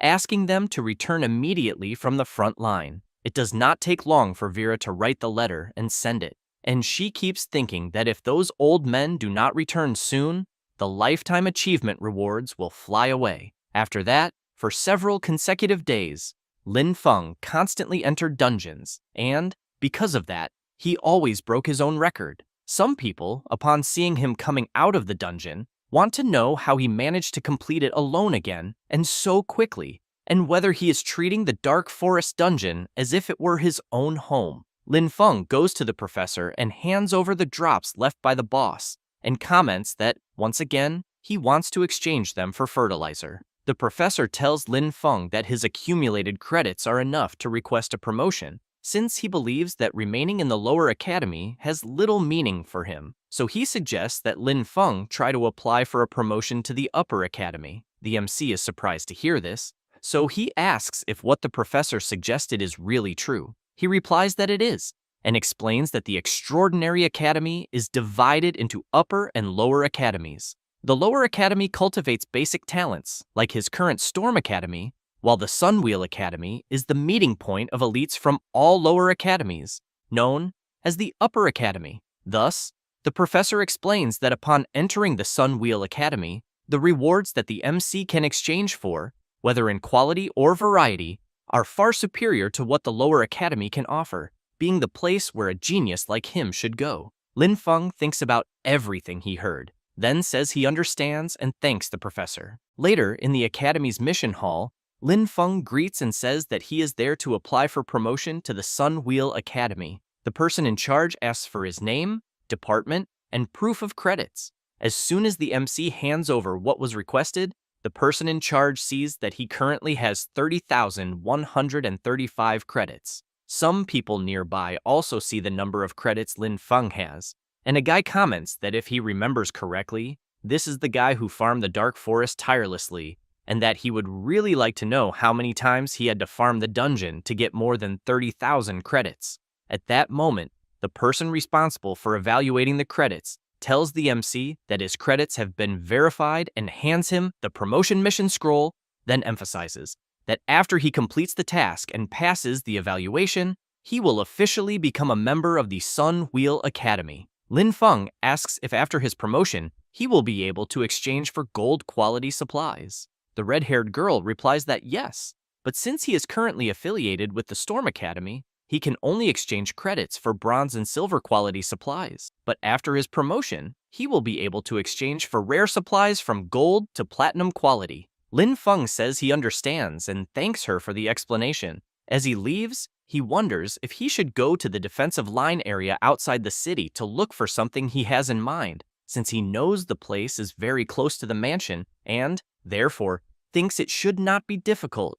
But before that, he needs to get something first. Later, Lin Feng goes to a certain place and hands over the nature lamp blueprint. An old man comments that although the blueprint is only silver, its effects are not inferior to those of gold items, and that, therefore, the MC should preserve it well and be extremely careful not to let it be contaminated by necrotic energy. Lin Feng says he understands and thanks the old man. Then, after going outside, he goes to a remote place and observes everything to see if there is no one nearby. Then, he places the nature lamp blueprint on the ground and thinks that although it is said that the lamp cannot be contaminated by necrotic energy, he does not know why, but he has a feeling in his heart that he wants to try doing the opposite. Thus, he channels a bit of his necromancer power into the lamp, and it quickly becomes something more sinister and releases a dark power. Lin Feng wonders if what just happened is a direct transformation from a nature type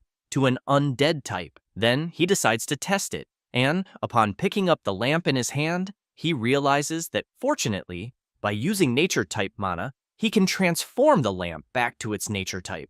Otherwise, he thinks he really would not be able to use it. Later, outside the city, on Lin Feng's farm, he places the nature lamp outside and observes it. It does not take long for his crops to begin reacting. The MC reflects that the power of the nature lamp is truly terrifying, since even on its first use, it can make the crops grow so quickly. And, while changing clothes, he wonders if there will be even more things like this in the extraordinary academy, and that, because of this, he thinks he needs to complete the promotion mission to the upper academy soon. And as soon as he passes through the portal, Yueye appears and begins observing the nature lamp. Then, she goes to it and touches it. After that, Lin Feng arrives at the outskirts of the abandoned watchtower and thinks that this is the mission location, but keeps in mind that since it is a search mission, visibility is low. Therefore, it is better to be very cautious. Then he notices some footprints and wonders if someone has been there recently. Lin Feng crouches down, runs his finger over the ground, and, upon observing, wonders who could have passed through there. But soon he hears a noise and looks up. Two guys are at the top of the watchtower, and one of them tells the other to go slowly because the young master said that they must get the item before Lin Feng arrives and make his mission fail. The other guy laughs and says that he found what they were looking for, but then he tells his partner to speak quietly because he thinks Lin Feng might appear at any moment. The other guy asks what his friend is afraid of, because when the time comes, they can just use fire magic to burn the thing. Then he grabs the item and throws it backward and emphasizes that as soon as the item is destroyed, the MC's mission will be cancelled. However, little did they know that Lin Feng was under the watchtower and ended up catching the thrown item. The MC laughs, calls out to the two guys, and asks if they think he should thank them. The two are in disbelief that the boy was already there, and one of them gives a huge scolding and punches his partner and shouts, telling him to retrieve what he threw from above immediately. Having said that, both of them rush at the MC, who in turn activates his farmer power and counterattacks. Quickly, the two guys are bound by vines, and Lin Feng comments that he thinks they should at least give an explanation. After that, and later on the MC's farm, he is furious, thinking that he did not expect it to be that guy again, because he fears that if this continues, he will be exposed sooner or later, and, because of that, he thinks he needs to come up with a solution as quickly as possible. Then, he becomes very surprised by what he is seeing, since Yue Ye is holding the nature lamp in her hand and giving orders like a general. The summons are cultivating, plowing, and doing the heavy work. Lin Feng rubs his eyes to see if he is seeing correctly, and, once he realizes that he is not crazy, he becomes excited, thinking that everything is completely automated. Meanwhile, in Heru's room, a guy arrives informing his master that they sent people to search the watchtower, but that after some time they had no more news and only found traces of their mana at the location, so he thinks there is a high probability that they were eliminated. Heru throws a heavy punch at the wall and calls everyone he hired trash, since they cannot even handle something so simple. And when thinking about Lin Feng, he becomes even more furious. Thus, he reflects that this damn brat dared to test him. Then he asks the guy to contact the people from the Shadow Eclipse group and offer the highest reward for Lin Feng's life, because he has in mind that surely the one who eliminated Tuka was this boy. After that, and later in the Academy's mission hall, the MC is receiving congratulations for officially becoming a member of the Sun Wheel Academy. The instructor also hands over the uniform and the student identification badge. Lin Feng is happy and thinks that now that he has received the promotion, he will be able to earn more credits and more planting supplies. A few hours later, at the entrance of the Dark Forest dungeon, the MC hands over his identification badge and tells the professor that he would like to register for a solo entry into the dungeon. However, the professor says that this is no longer possible. Lin Feng is surprised and asks the reason, since it was previously allowed. The professor looks a bit embarrassed and explains that, according to the Academy's regulations, in order to reserve enough resources and promotion opportunities for lower Academy students, upper Academy students are forbidden from challenging level 10 or lower dungeons.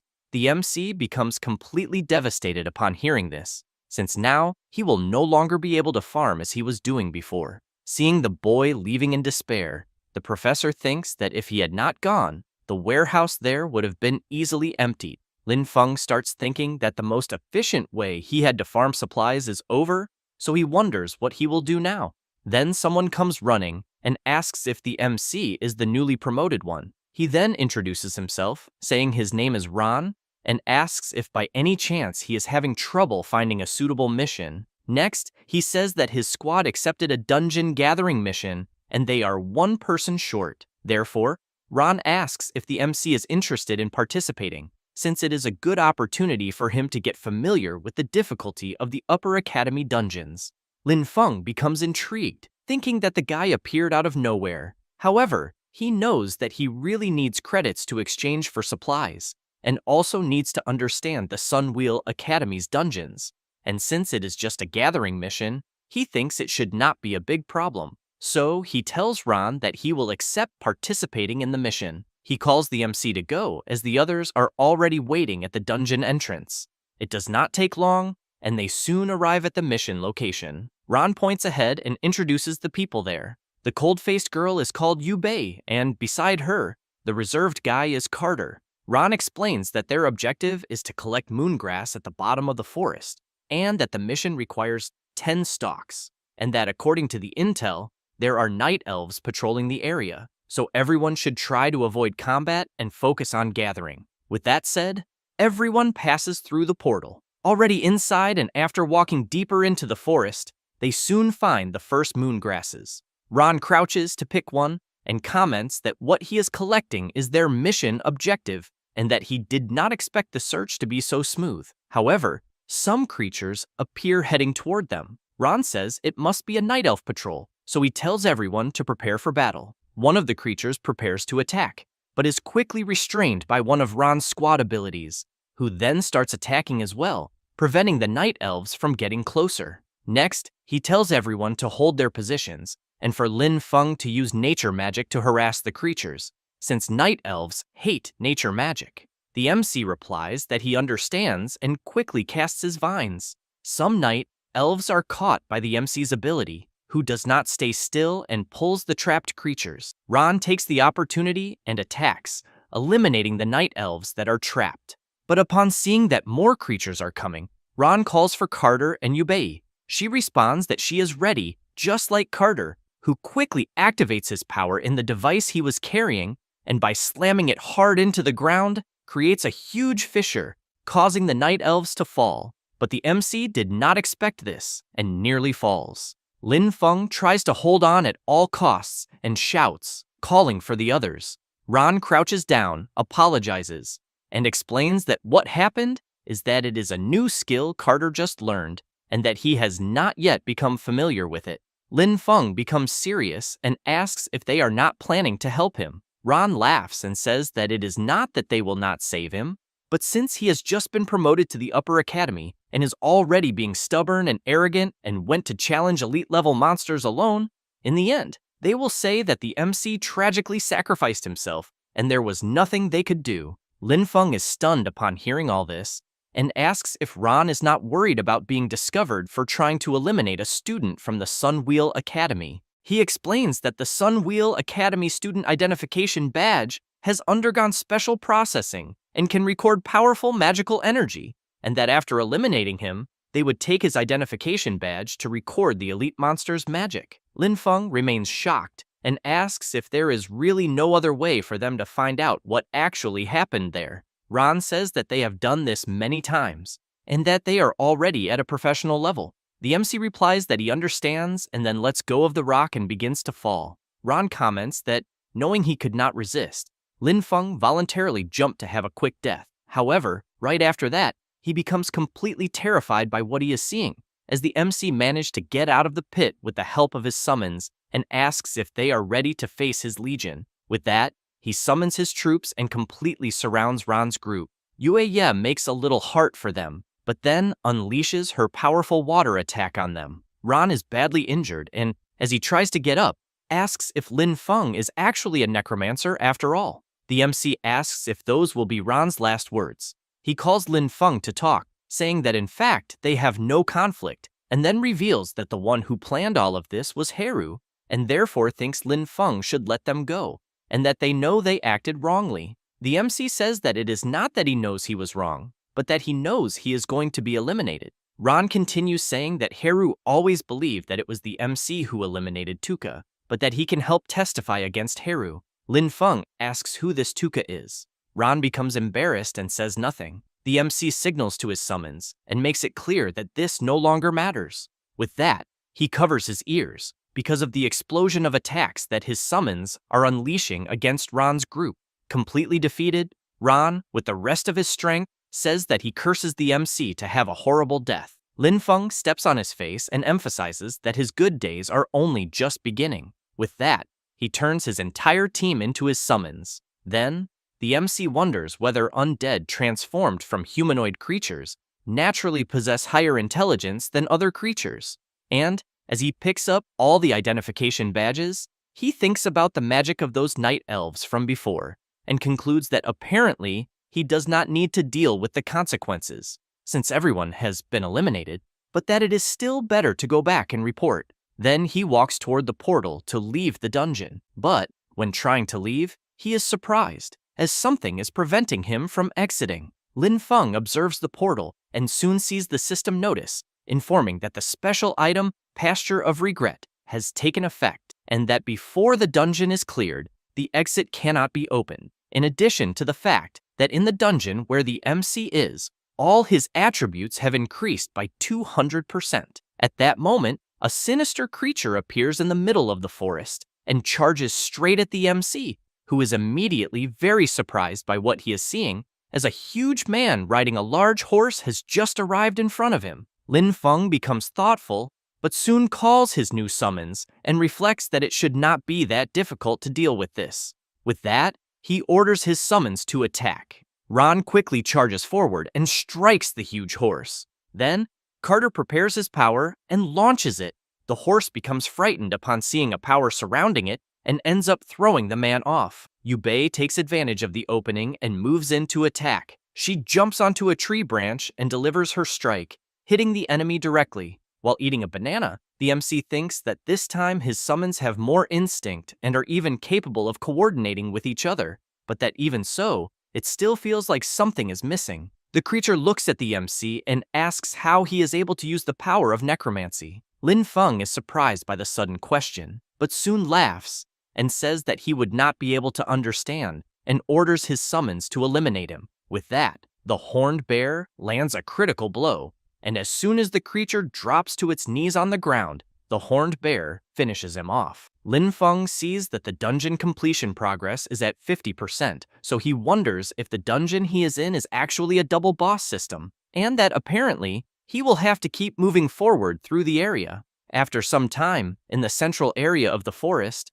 the MC keeps running until upon reaching a certain place, he is surprised as he stands before a kind of dark altar. At that moment, a night elf appears asking why the MC dared to step on sacred ground. He asks how she is able to speak his human language, and if she does not answer, he will start the fight right away. This is the Guardian Shaviu, level 18, who remains silent without answering the MC's question, but prepares her power and attacks. Lin Feng receives a system notification informing that he is entering combat mode and that the Spore Domain effect is active, and all Shadow-type units that are not undead suffer Spore erosion damage every 3 seconds, and that the Decay effect stacks, and the MC has already accumulated the effect of Past Regret.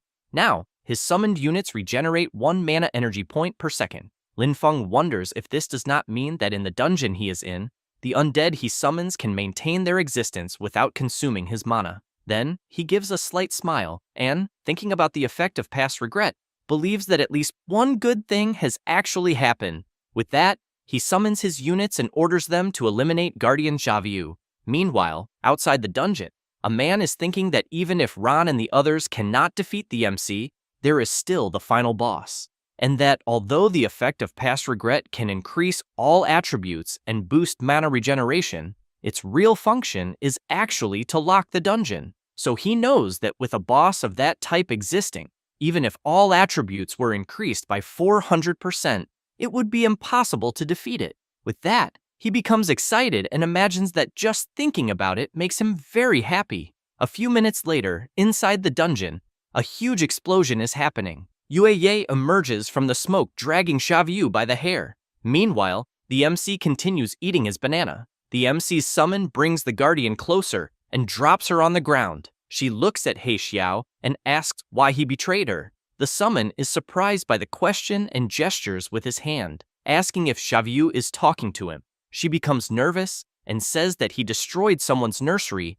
and that this same person will come looking for him. However, as soon as she finishes saying that, she loses consciousness. At that moment, an explosion happens in the cave ceiling, and a beam of light falls onto the Guardian's body. Then, the MC receives a system notification informing that he has completed the dungeon in 2 hours and 17 minutes, setting a new record, and the reward will be calculated. Lin Feng thinks that the dungeon was not that difficult, and that he is even feeling stronger. Then he notices a black egg and becomes intrigued, wondering what it is. As soon as he approaches the egg, the system informs that it is a chthonic demon embryo, a mythical great item, but that it is inactive, being a seed of life left behind after the fall of an ancient chthonic demon, but that it requires specific conditions to hatch. The current state is dormant, but there is a strong detection of death aura, possessing an affinity of 30%. Lin Feng carefully observes the egg while wondering what exactly it is. A few minutes later, he takes out a storage ring and begins storing the egg. Then, he goes to the portal and sees that he can now return. However, before leaving, he walks over to the Guardian and thinks that if he converts her into a summon, it may consume a lot, but he knows that after the conversion, she should be at least at the same level as He Xiao. With that, he orders her to rise. Xavius begins to transform into one of the MC's summons and soon says that she is at his disposal. Lin Feng is surprised that his newest summon can speak his language, so he decides to ask if she can really talk. She replies that she is the executioner of death. The MC says that he knows what she is, but what he wants to know is whether she can speak. Xavius keeps repeating the same thing and makes the MC nervous, who soon tells her to forget it and stop talking. After that, he leaves the dungeon. The guy who was outside hoping for Lin Feng to be eliminated is completely shocked to see him coming out unharmed from the dungeon. The people around comment that they know the dungeon is a place where even a squad of 5 people would usually be defeated. Then one of them calls the MC and asks if he came out alone and where Ron, Carter, and Yubei are. Lin Feng shows their identification badges and says that they faced a massive attack of night elves while collecting moongrass, and that, unfortunately, they got separated. Then, he pretends to cry and emphasizes that he barely managed to escape and accidentally triggered the boss fight, narrowly escaping death to defeat it and get out, but that he fears the other 3 were eliminated. The man takes the identification badges and, upon observing them, comments that it is indeed the magical power of the night elves. Meanwhile, the other guy who was outside the dungeon, hoping something would go wrong for the MC, becomes nervous upon hearing all of this. The instructor asks whether Lin Feng encountered any unexpected situation after entering the dungeon. He says that after entering, he acquired an effect called past regret. The instructor asks if the MC has made any enemies recently. Meanwhile, the guy who is outside the dungeon, from afar, thinks that what happened is impossible because he knows there is no way Lin Feng could have cleared a dungeon of that level alone. The MC looks to the side as he notices he is being watched and sees a strange guy among the others, who in turn is surprised to realize that the MC is looking at him. Lin Feng smiles and says that, regarding the instructor's question about whether he made any enemies recently, he says that he has just been promoted to the Sunwheel Academy. The instructor says he understands, but emphasizes that they will investigate the matter carefully and ensure justice for him. Lin Feng thanks him and says he will be counting on the instructor, and as soon as the instructor leaves, the guy outside the dungeon becomes frightened as the MC summoned Guardian Xavius and ordered her to chase after him.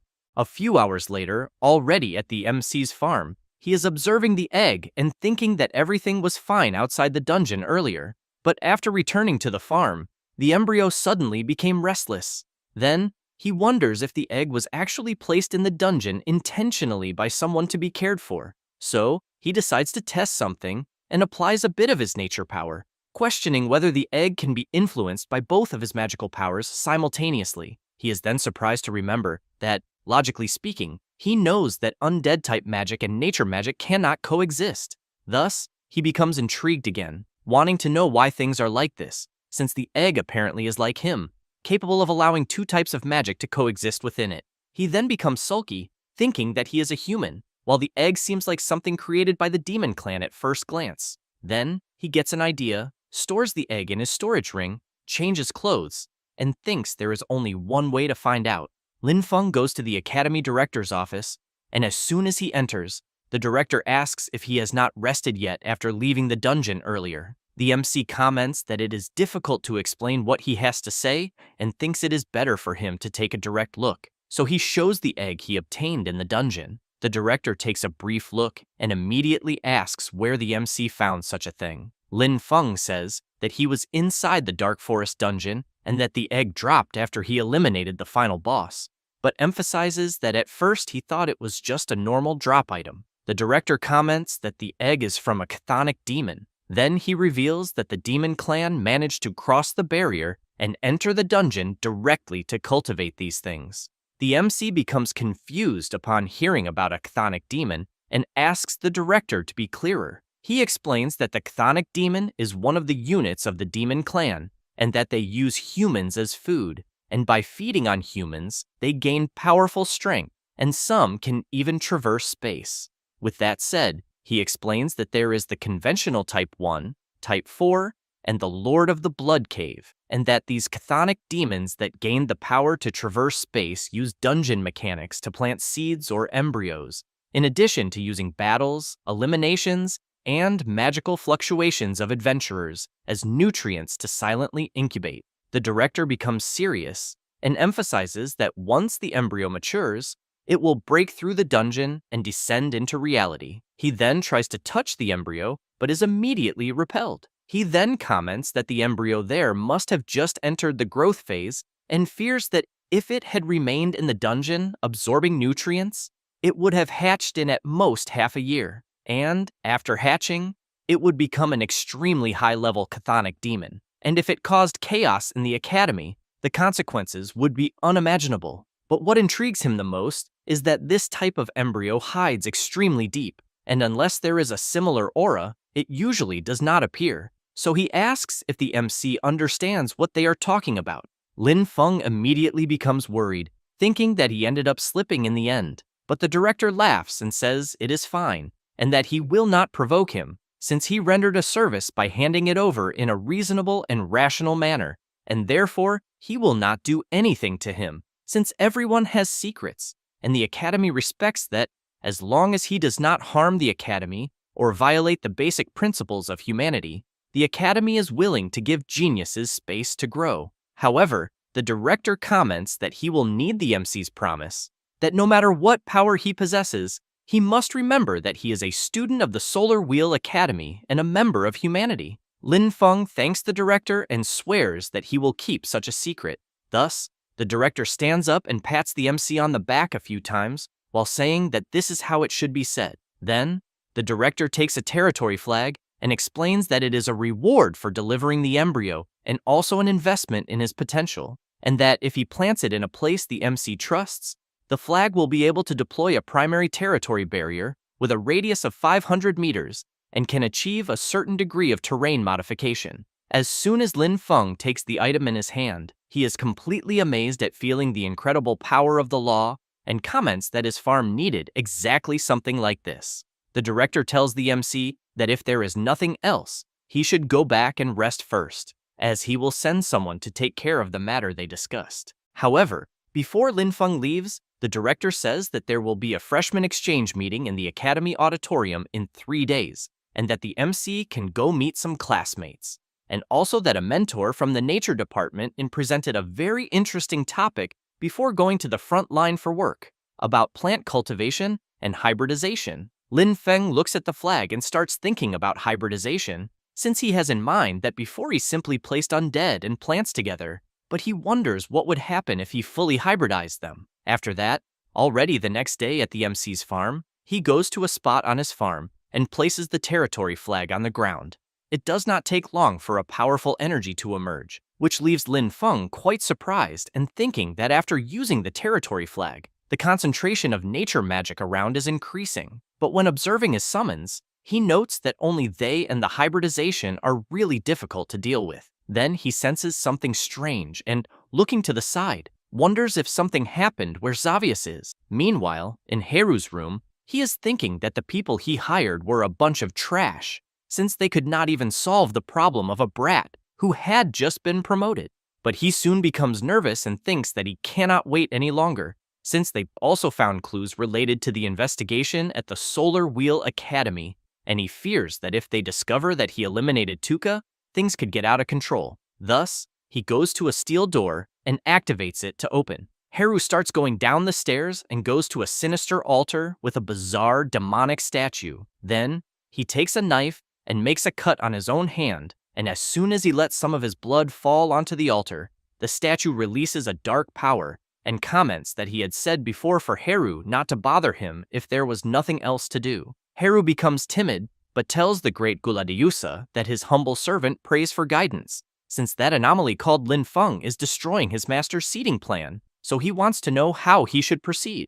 Guladiusa emphasizes that those who delusionally want to change fate will eventually be punished by him, and that he will send someone to resolve the problem. Heru thanks his master, but asks him to do it quickly, otherwise he fears the worst. Guladiusa becomes angry, attacks Heru, and makes it clear that he is not to make requests. Heru is hit directly and thrown back violently. After the connection with his master is cut, Heru, completely injured, becomes angry, thinking that everything that is happening is Lin Feng's fault, but he does not realize that Xavius is spying on him from within his own shadow. Later, at the freshman exchange meeting in the Academy auditorium, the MC is bored and thinking that he should not have listened to the director's nonsense. Then, he wonders if the time he is wasting there would not be better spent researching hybridization at the farm.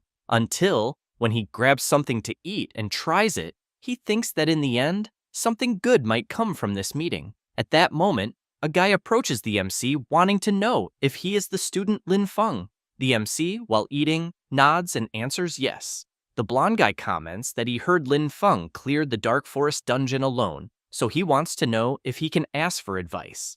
The MC thinks that the guy in front of him is quite strange, because he knows that clearly everyone around would avoid him, but even so, he deliberately came to talk. So he apologizes, and, pretending to be sad and crying, says that he really does not want to talk about these matters, because 3 allies were eliminated in the dungeon. The blonde asks Lin Feng not to be sad and says he is sorry for bringing up his sad past, but that he will ask again later. However, he becomes intrigued, wondering if the MC is really the person that Master Guladiosa asked to eliminate, since he thinks he does not seem like much. Seeing the guy leave, Lin Feng becomes intrigued by this sudden interaction. Later, in Haru's room, he is thinking that Iron Lion Duke, the mentor of the nature department, and Guladiosa have already been notified, but he wonders why he still feels his heart uneasy about something. At that moment, a dark energy appears, saying that Haru feeling uneasy is correct. He turns to see who it is and sees Lin Feng and Xavius.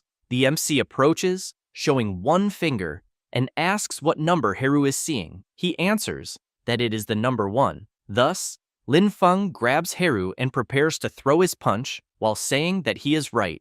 With that said, he lands a punch right in the middle of Haru's face and makes it clear that he had been tolerating him for a long time. Haru is violently thrown against the wall. He tries to get up, but first wants to know how the MC managed to get in.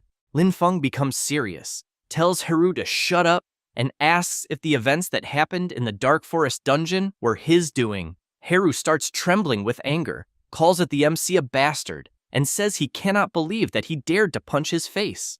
And as soon as he stands up, he begins to release a strange dark energy. Then he activates his forbidden technique of the Demon Clan, Flesh Sacrifice, and transforms into a huge creature with tremendous power. Lin Feng, seeing that Haru used a forbidden technique of the Demon Clan, wants to know if he is some kind of demon spy. Haru laughs and makes it clear that he has always been a faithful devotee of Guladiosa. The MC becomes intrigued and comments that, in the end, Haru serves the 7th Demon King. He becomes nervous and immediately wants to know how the MC dares to pronounce his master's name directly. Thus, Haru charges forward, but Xavius steps in front and blocks the attack.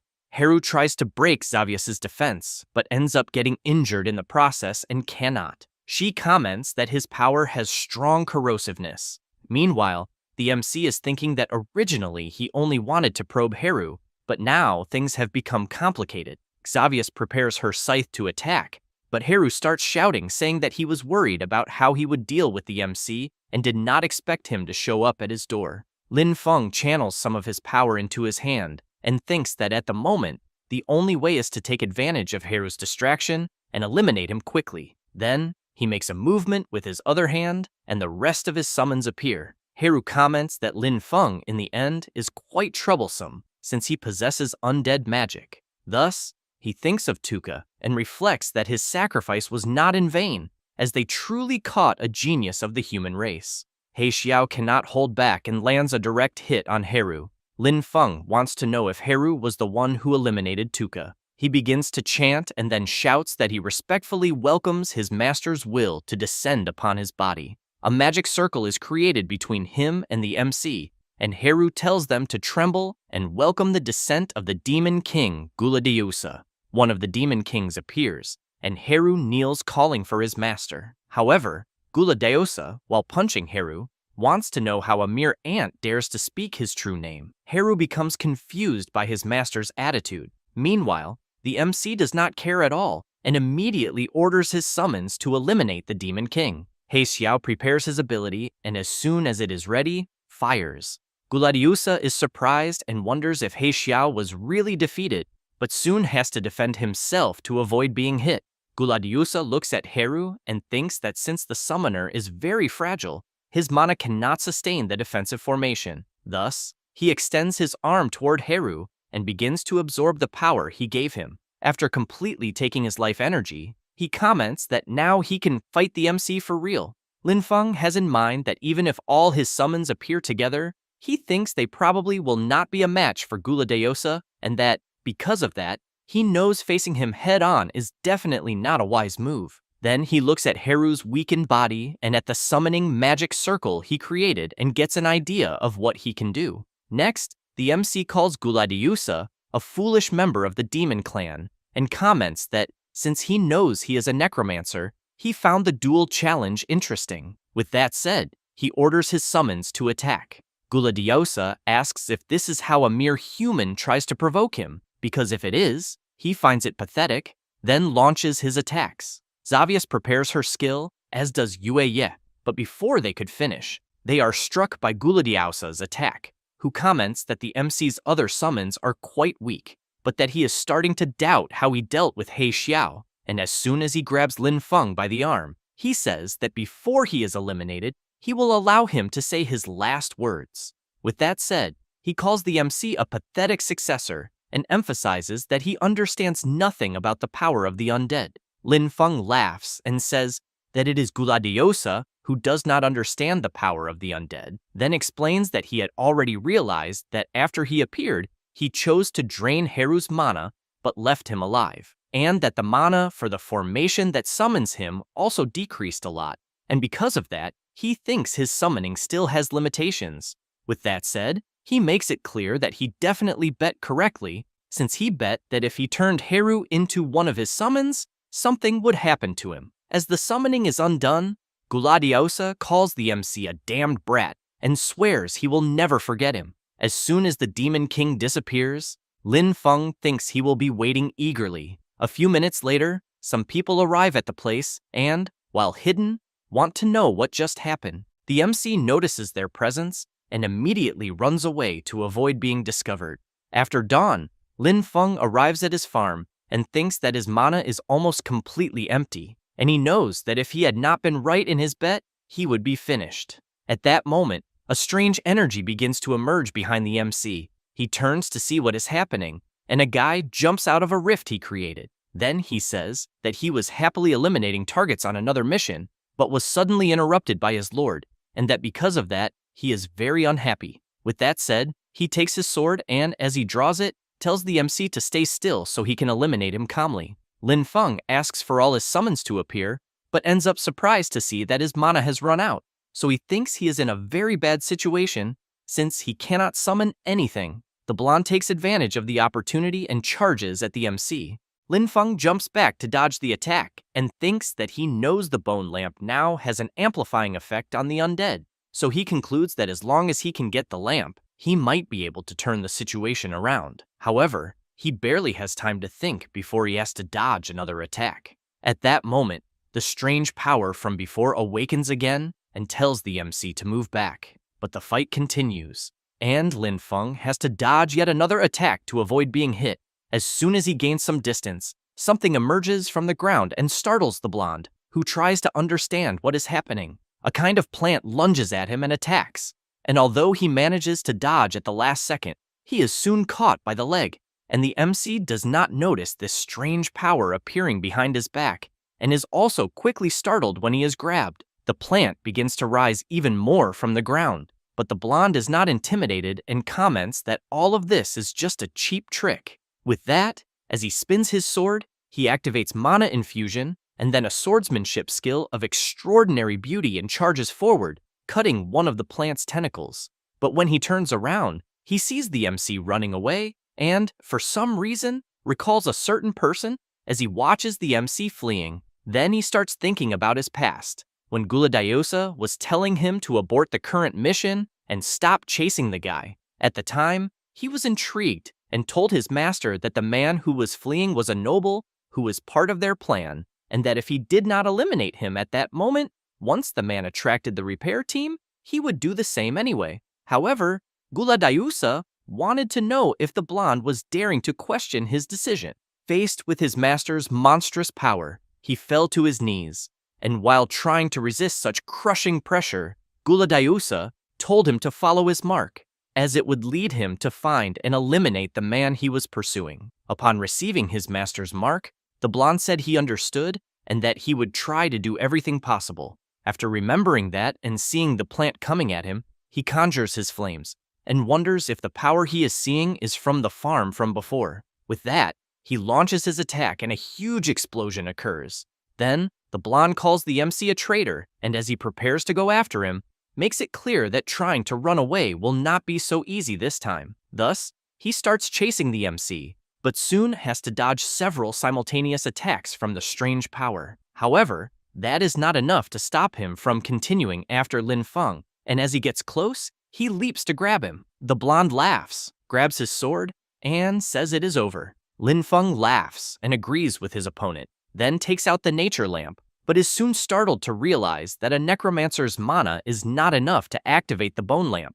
On the verge of being eliminated, he shouts that he does not care about that and asks the lamp to light up.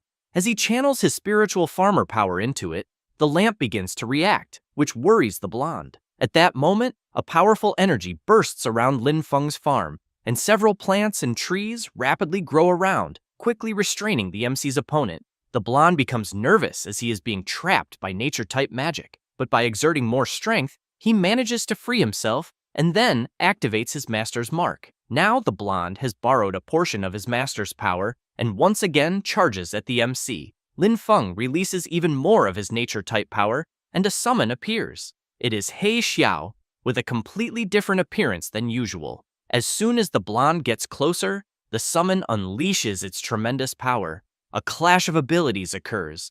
An immense power echoes throughout the area, but due to the overwhelming strength of the MC's summon, it completely shatters the blonde's sword and quickly prepares again. The blonde is shocked upon realizing that the new summon is actually He Xiao. Lin Feng orders his summon to end this once and for all. He Xiao charges forward, grabs the blonde's head, and without any mercy, completely eliminates him. Very exhausted, the MC falls to the ground, then lies down and thinks he has reached his limit, and soon after, faints, and He Xiao watches him and the nature lamp. Then, the MC's summon takes a deep breath and returns to its undead form. Elsewhere, far away, a caravan is marching. Inside the carriage, two men are talking, until at a certain point in the conversation, one of them finds something strange and looks out the carriage window to see what is happening. A strange nature-type power appears, surprising everyone, and this power enters the carriage and soon leaves.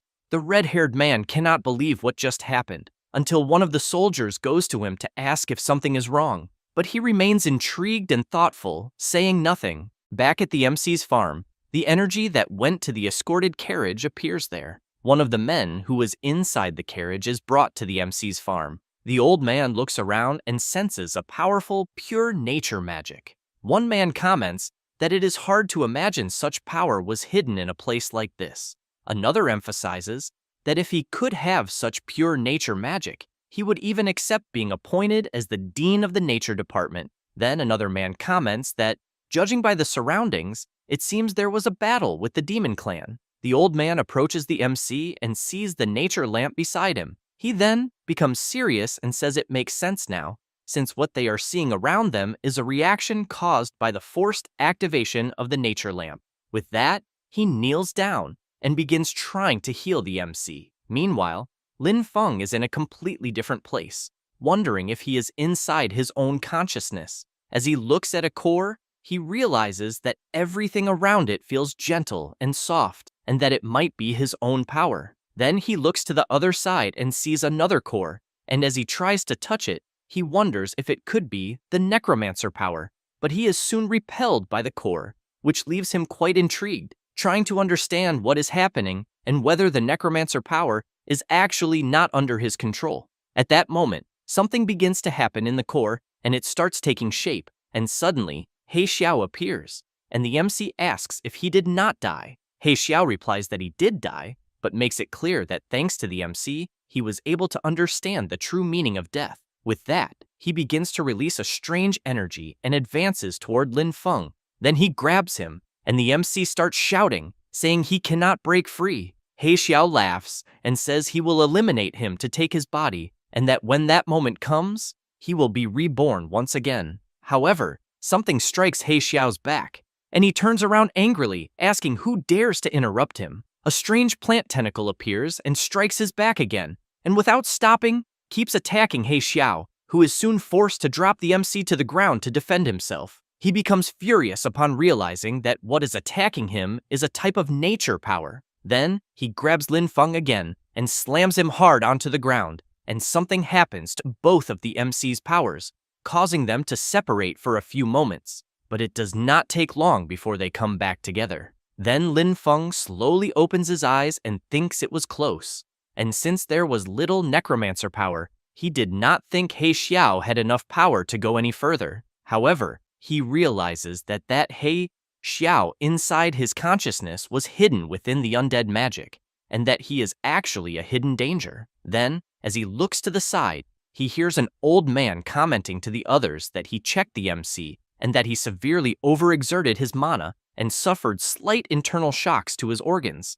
And aside from that, it is nothing serious. One of the men notices that the MC has woken up and quickly informs the old man. Another man says that he checked the surroundings and that it is indeed the aura of a high-level member of the demon clan, with strength at least above level 20. Then, they place the MC on a stretcher and say that his surgery was a success. One of the men asks if the MC eliminated a member of the demon clan. He becomes startled when he sees that many people are watching him and waiting for him to say something. So he concludes that the origin of the people there is unknown and that it is better to say less.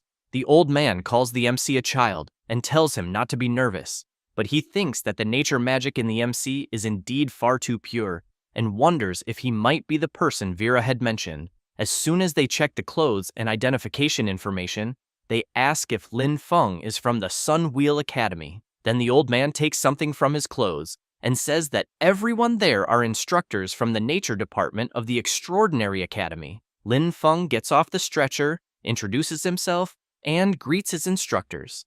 At that moment, the rest of the people who were traveling in the carriage arrive at the MC's farm. The red-haired man calls out to Master Seymour and asks what happened there. The old man says that there was an invasion by a member of the demon clan, but fortunately that member was eliminated by the MC from the Sun Wheel Academy. The red-haired man gets excited upon hearing this, goes up to Lin Feng, and emphasizes that true heroes arise from youth. Then, as he turns around, something catches his attention, and while observing the broken sword on the ground, he thinks that it could only have belonged to a certain person. Seymour places his hand on the red-haired man's shoulder and asks if he discovered something. He replies that he did not, and says he was just thinking about how they fight desperately on the front lines to resist the demon clan, but he did not expect that a member of their clan could still infiltrate from the rear. Seymour says that the matter has already been resolved and suggests that they return to the academy first. However,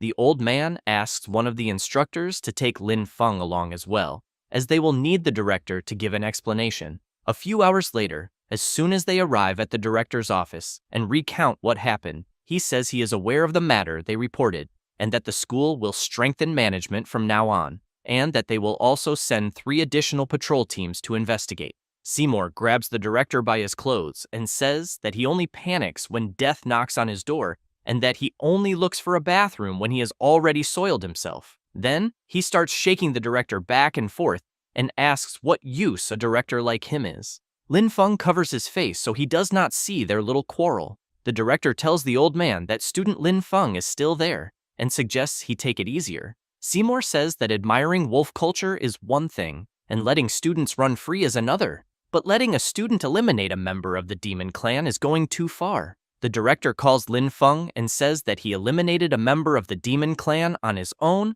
and prevented their potential infiltration sabotage operations. Then he emphasizes that his achievements are significant, and that because of this, the Academy will reward him with a fragment of the heroic spirit. Lin Feng takes the item, but asks what its use is. The director explains that a fragment of a heroic spirit is the remnant of the will of an ancient hero, and that it seems he has already obtained one of these fragments in a dungeon. With that, he explains that 2 fragments from the same source represent heroic spirits attracting each other and merging, and that this can awaken the projection of a heroic spirit to become his assistant. But the most important thing is that such a heroic spiritual projection has no restrictions. Lin Feng looks at the fragment in his hand and says that the next time he faces a situation where his mana is exhausted, he will have the strength to fight. Thus, he takes the other fragment that was stored in his clothes and merges it with the one he just received. Immediately, a projection of a heroic spirit is created, and this projection kneels and introduces himself, saying that he is General Guan Yu and that he greets his summoner. The director becomes intrigued by the projection he is seeing and soon wonders who he is. Then, he begins to search for information in a book, and when he finds nothing, he becomes even more intrigued, wondering why the heroic spirit that just appeared there is not in the history books. A few hours later, still in the director's office, after the spirit makes some demonstrations, Lin Feng approaches the spirit and orders him to return. Then he goes to the director and Seymour and thanks them both. As he leaves the director's office, the old man calls out to Guo Ding and says he needs to take the MC with him, since the purity of his natural mana is something he has only seen once in his life, and he believes that with some cultivation, he will certainly achieve greatness in the future. The director takes a deep breath and asks Seymour to let Lin Feng choose for himself. Meanwhile, the MC is thoughtful and, remembering the battle he had earlier with the blonde, concludes that he is still very weak, and that when facing truly strong enemies, he knows his methods are limited and his endurance is not enough. So he concludes that he needs to improve his strength as quickly as possible, otherwise he believes he will not even be able to cultivate in peace. Then he remembers that the mission hall has several rewards that are skill scrolls and soon goes there and thinks that the mission rewards are divided into 4 levels, A, B, C, and D, and that for his current self, he knows that the rewards of rank C and D missions are too low. Then he looks at the first mission, where he needs to eliminate the pack of demonized wolves in Eagle Rise Canyon. The threat level is rank B, and the reward is to choose a nature or elemental skill scroll of grade B. The mission requires a team of 5 people with an average level of 15. The second mission is to explore the ruins of the ancient Mage Tower, located below the 3rd floor, and the threat level is rank A. Reward: 3 random fragments of grade A skill scrolls, with the requirement of at least 1 high-level rune master and a team of 4 members. The third mission is to escort supplies to the eastern border of Iron Rock City. The threat level is rank B. Reward: 1 general grade B skill scroll and 100 military merit points. The mission requirement is a team of at least 2 people who must possess certain field survival capabilities and fire-type combat ability. Lin Feng chooses the third mission and reflects that, if he is not mistaken, Iron Rock City is a very important military city, and that he has heard that due to the long presence of troops, they developed a unique military cultivation method and can produce food and medicinal plants efficiently in arid lands and hostile environments. He becomes excited, thinking that if he can learn such a method, things may turn in his favor. However, he remembers that the requirement of the mission he chose is that the team must have at least 2 people, and one of them must possess a fire ability, so he wonders where he will find such a person. At that moment, some people start talking loudly in the mission hall. Lin Feng turns to see what is happening and ends up seeing Ailing. She is furious, saying that it was because the blonde girl made fake potions for her that she attacked her. The blonde girl, in turn, says that Ailing hit a certain person and emphasizes that if she does not compensate with 1 or 2 gold-level items, she will not let it go. The people around comment that it is the same gang as always, and that it is already the 3rd time just that month that they have fought among themselves. Ailing asks the blonde girl to return her bare gallbladder item, but she points out that Ailing already drank the strengthening potion, and that once consumed, it is over. Ailing takes her weapon and prepares for combat. The blonde girl asks if Ailing really has the courage to pick a fight and calls on everyone around to see how irrational she is being. Meanwhile, Lin Feng is paying attention to how this conversation will unfold. At that moment, the blonde girl points at Ailing and asks everyone around to look at her, and says that she entrusted her with making a strengthening potion, but after drinking it, she refuses to acknowledge the debt. With that, she emphasizes that Ailing insists that she diverted her materials. Then the MC appears, saying that the blonde girl diverted money. She observes Lin Feng carefully and then asks if he is from the Sun Wheel Academy, but points out that he can eat without caring about what he sees.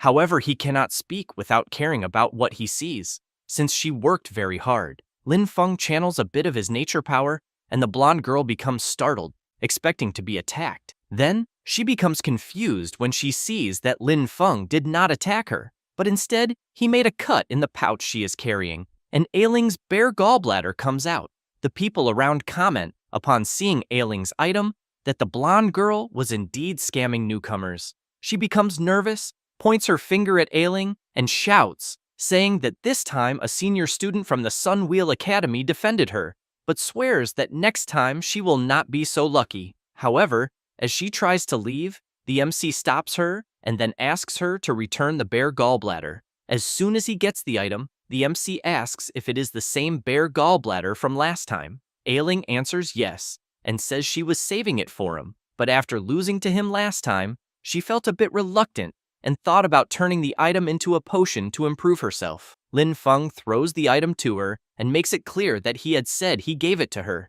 since the improvement from the bare gallbladder for him is not as great as he imagined. Ailing becomes happy and thanks the MC for his generosity. He says she does not need to be grateful, but if she still really wants to thank him, she should help him find someone who has fire-type ability. However, the MC comments that if he is not mistaken, she is fire-type, and asks if he is correct. She answers yes. Thus, Lin Feng becomes excited, thinking that in the end, it did not take long to find someone to do the mission. Then he goes to the mission staff and requests the mission he had chosen earlier. The staff hand over his mission items and ask both of them to keep them safe. Lin Feng watches the item he just received and thinks about the planting method, since upon completing the mission, he will obtain a skill scroll. Later, at the residence of Count Iron Lion, in the secret chamber, the Count is informing someone that his two nephews, Haru and Tuka, were eliminated. With that, he reports that the Academy's police team carefully suppressed the news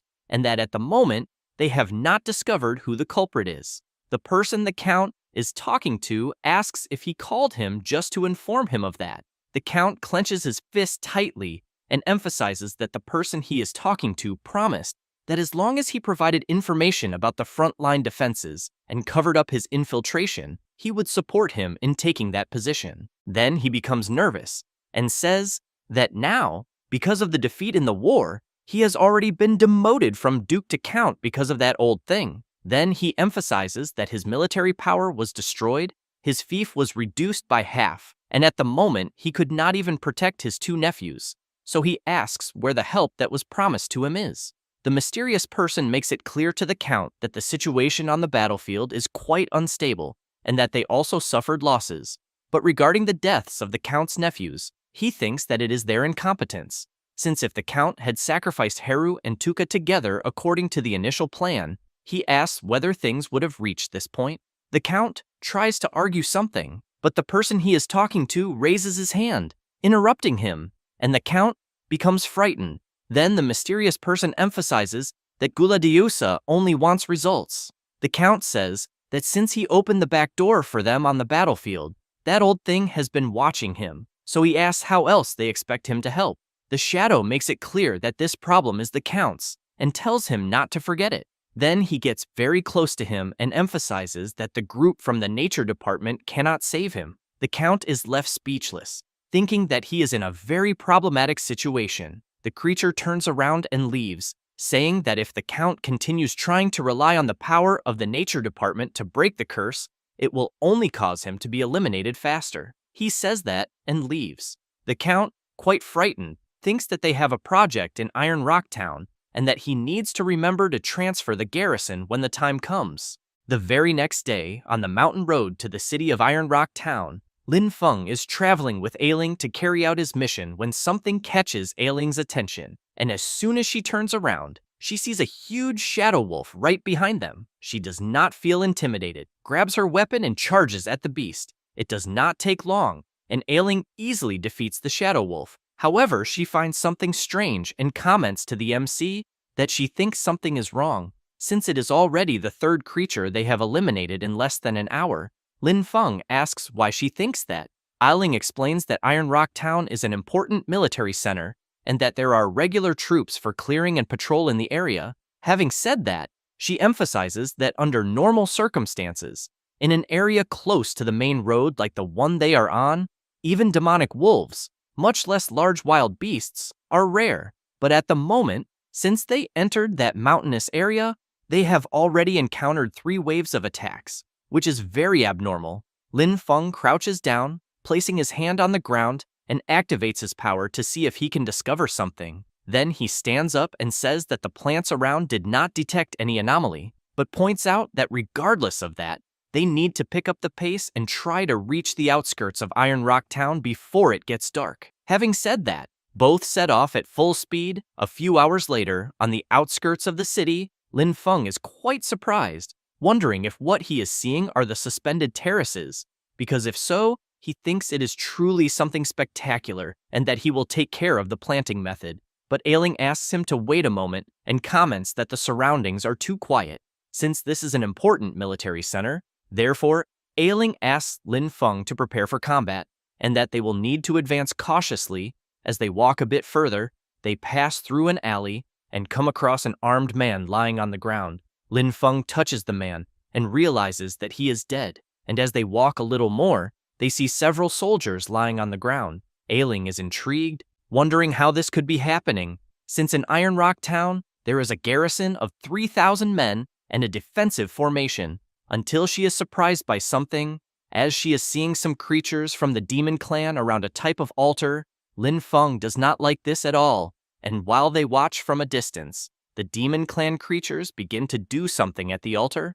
Ailing comments that she thinks they are setting up some kind of magical formation and that she cannot let them finish. So she emphasizes that she will distract them for the MC to take the opportunity to destroy the altar. Lin Feng places his hand on her shoulder and says that the creatures ahead are all members of the demon clan and are around level 35, so he asks how she plans to distract them.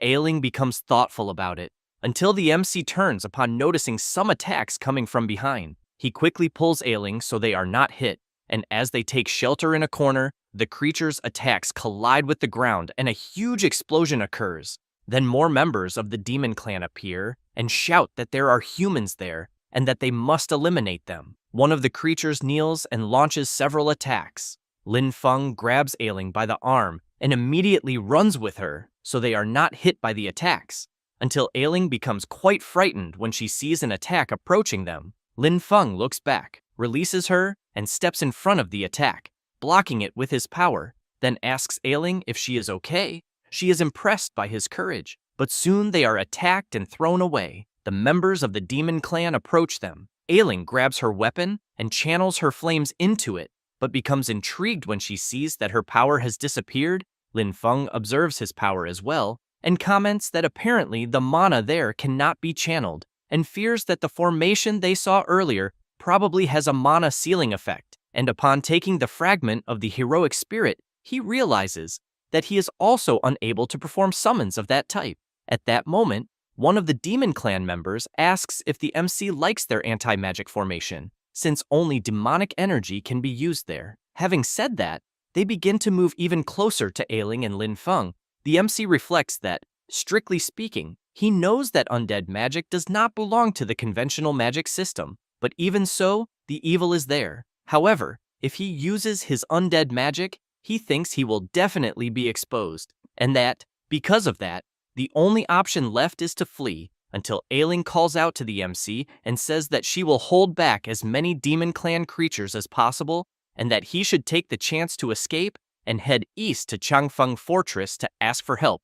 Lin Feng asks if she is really willing to sacrifice herself. Ailing clenches her fist tightly and replies that someone needs to return and report what is happening there in Iron Rock Town, besides that she lost to him in the last battle, and because of that, cannot let him look down on her again. Having said that, she grabs her weapons and shouts for the MC to go quickly. He watches her for a moment and then goes behind her and strikes a blow to the back of her neck. This way, she begins to lose consciousness and ends up fainting. The demon clan members ask if the MC had the courage to betray his own teammate just to have a chance to save his own life. Lin Feng places Ailing on the ground in a safe spot and explains that with what he did, he will not need to worry about her seeing him act. Having said that, he looks at the creatures and laughs. One of the demon clan members comments that elimination is very close, so he asks why he is still smiling. Lin Feng goes to his bag and takes out the lamp of nature.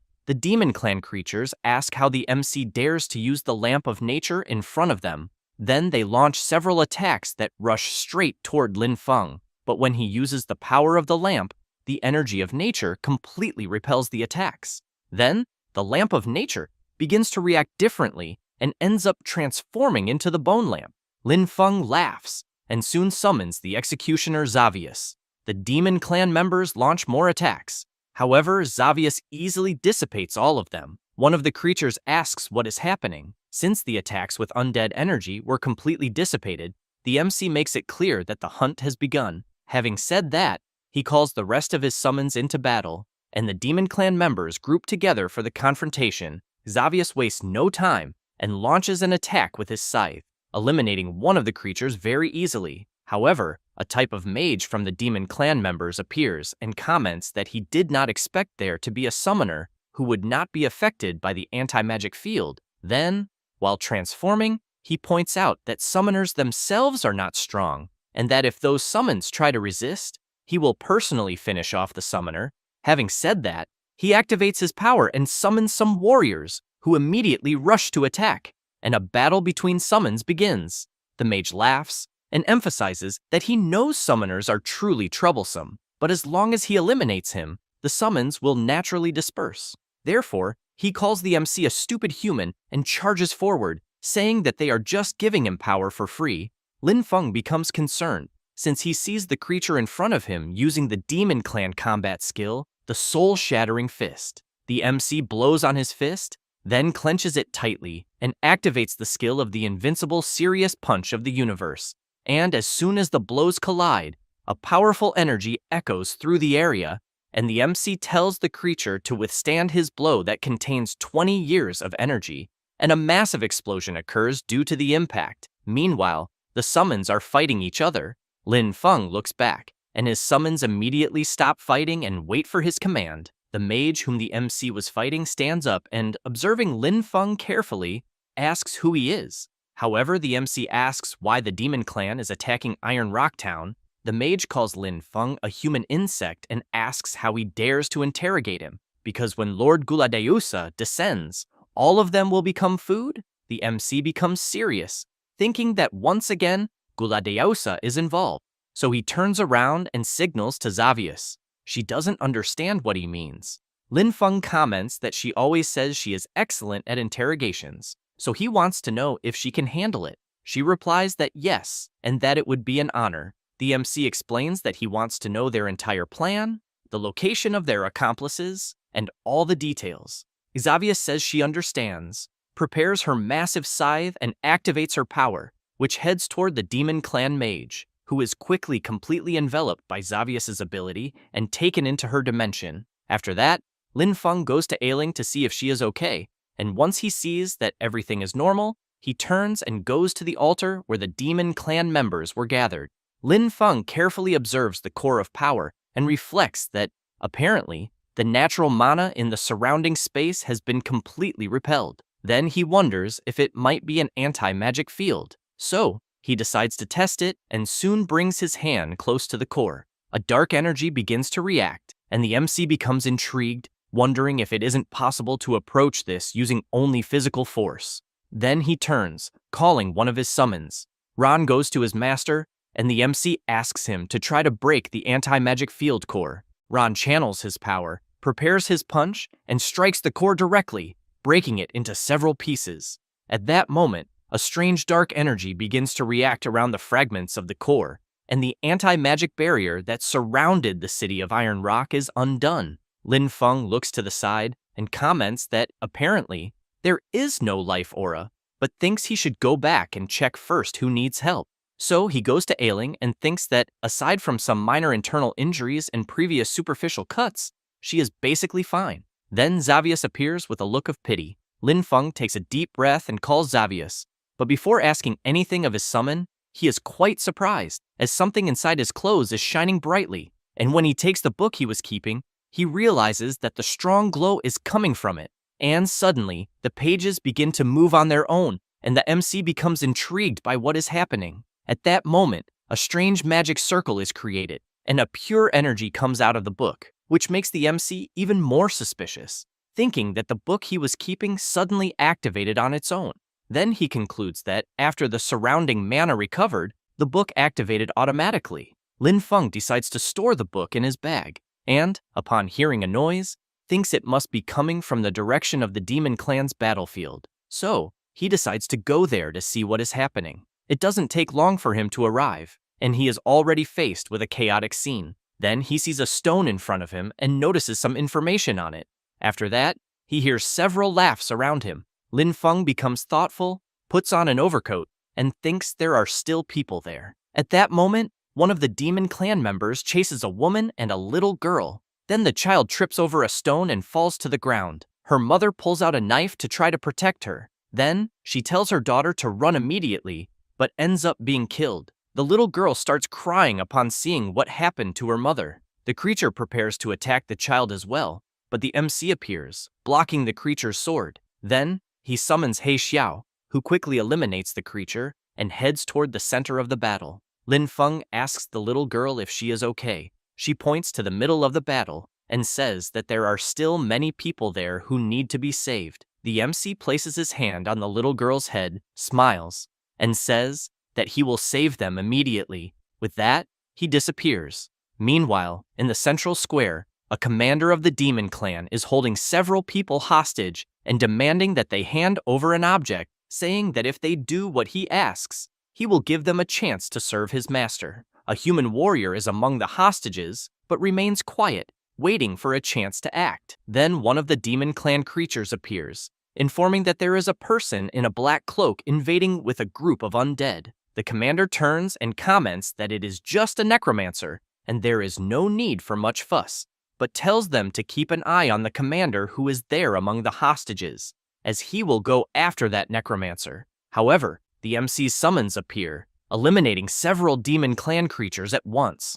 The commander shouts for them to eliminate the summons, but He Xiao approaches him and lands a tremendous punch, throwing him hard to the ground. The MC appears, and the Demon Clan creatures begin to look at each other and run away in fear. Lin Feng thinks that it is a good thing the creatures fled, as he is almost out of mana. Then he quickly turns upon hearing a strange noise and, together with his summons, goes to the group of people who were being held hostage. One of the commanders grabs his sword and asks if, by any chance, the MC is a necromancer. Lin Feng thinks that although he is a necromancer, if he answers out loud, it will only make people more afraid. So, he comments that if he says he is not, he wants to know if the commander will believe him. But what he really wants to know is what happened there. One of the soldiers says that the Empire issued an order in which all necromancers are wanted targets. The MC becomes serious and points out that he just saved all of them, and that if he were an enemy, he would have eliminated everyone long ago. The commander looks around, gets nervous, drops his sword, and asks the MC to accompany him for a moment. Lin Feng decides to listen to what the man is saying, and after they walk a bit, the commander explains that those from the Demon Clan appeared out of nowhere and that their objective was the object ahead. The MC becomes intrigued and asks the man to be clearer. The commander explains that the object they are seeing is an anti-demon divine artifact, specially forged by their tactical squad. And while he is about to open the device, he says that the MC will see, but he becomes very startled, commenting that it was clearly there and that there is no way it could have disappeared. Lin Feng crouches down to observe and soon comments that there is no illusion or magic and that, in fact, the object was taken. Then, he senses something strange and shouts for them to wait, and something begins to come out of the bodies of the fallen warriors.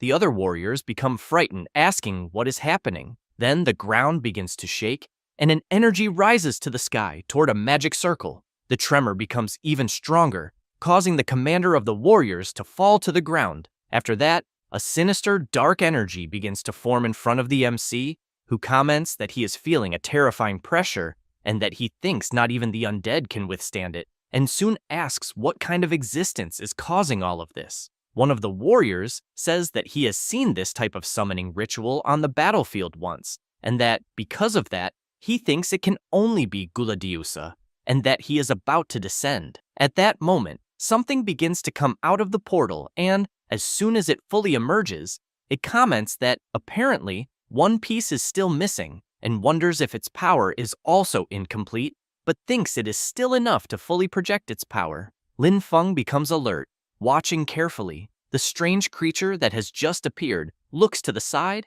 and sees the MC standing there observing it. Then it laughs and comments that, so, it is the MC who is there. Lin Feng becomes confused, wondering if the creature knows him. Then the being releases a bit of its power and, laughing, calls the MC a cursed insect and says that it has been a long time. Then he asks how the MC dares to appear in front of him again. Lin Feng watches carefully until he realizes that the being who appeared is Guladeusa, one of the 7 demon kings. Guladeusa clenches his fist and then, while showing the middle finger to the MC, comments that last time he let him escape by accident, but this time he will use his most proud move to completely crush him. Having said that, he prepares his power and unleashes it around them. Both are surrounded by the Demon King's dimension. The soldiers around them are intrigued, trying to understand what the hell is happening, but they know that what they are seeing is Guladeusa's strongest ability, the Duel of Destiny. However, they wonder who he is fighting against, because from afar, it even looks like it is just a boy. And they also know this should not be happening, since Guladeusa's destiny power takes a long time to accumulate with each use. Lin Feng asks where they are, since just moments ago he was in the central square. Guladeusa activates his power, and a system message appears informing that the Duel of Destiny is about to begin, and that, during the challenge, both parties will have all their abilities restricted, being a challenge issued by Guladeusa to Lin Feng. The Demon King tells the MC to fear and tremble, as this is his proudest power, the disc that detaches destiny, and that the roulette will randomly select one of the MC's abilities as the subject of the duel, and the winner will claim all of the loser's destiny. Lin Feng becomes serious, trying to understand what is happening, but decides to ask Guladeusa to explain better. He tells the MC to stay calm, because no matter what is selected, he will crush him with absolute force. The roulette begins to spin, and the MC becomes anxious, thinking about Guladeusa's bizarre ability and questioning whether a human can fight against something like this. The roulette keeps spinning until it stops, and the system announces that the duel has been determined and that the ability to be used will be planting. Guladeusa starts laughing when he sees the duel's theme and emphasizes that, although he is not skilled at planting, with the powerful physique of the Demon Clan, he believes it is more than enough to handle such inferior work. With that said, he points at the MC and comments that, as a summoner, he probably has never even touched a hoe. Lin Feng crouches and walks toward the Demon King, who immediately asks if he is trembling with fear. The MC removes his hood and says he is holding himself back from laughing too much. Then, he is informed that the duel arena will be generated into an open planting space, and a box is created with several seeds. Guladeusa comments that this will be very simple, so he grabs a handful of seeds and says he only needs to plant them and wait for them to grow. Besides that, he knows he can defeat the MC even with his eyes closed. Lin Feng picks up his tool and says, it has been a long time since he felt so excited at the thought that someone wants to compete with him in agriculture. However, he ends up getting surprised as he sees Guladeusa using his power on the seeds and planting them rapidly. The MC becomes serious upon seeing the Demon King's carelessness and thinks that he is destined to lose. 2 hours later, the seeds that Guladeusa planted have already grown and turned into good corn. He watches what he has just done, then turns around and, boasting, comments that apparently he also has talent for planting. Then, something catches his attention. Lin Feng is commenting that a Demon King only managed to match his planting speed even with the body of an ordinary human, which surprises him a lot.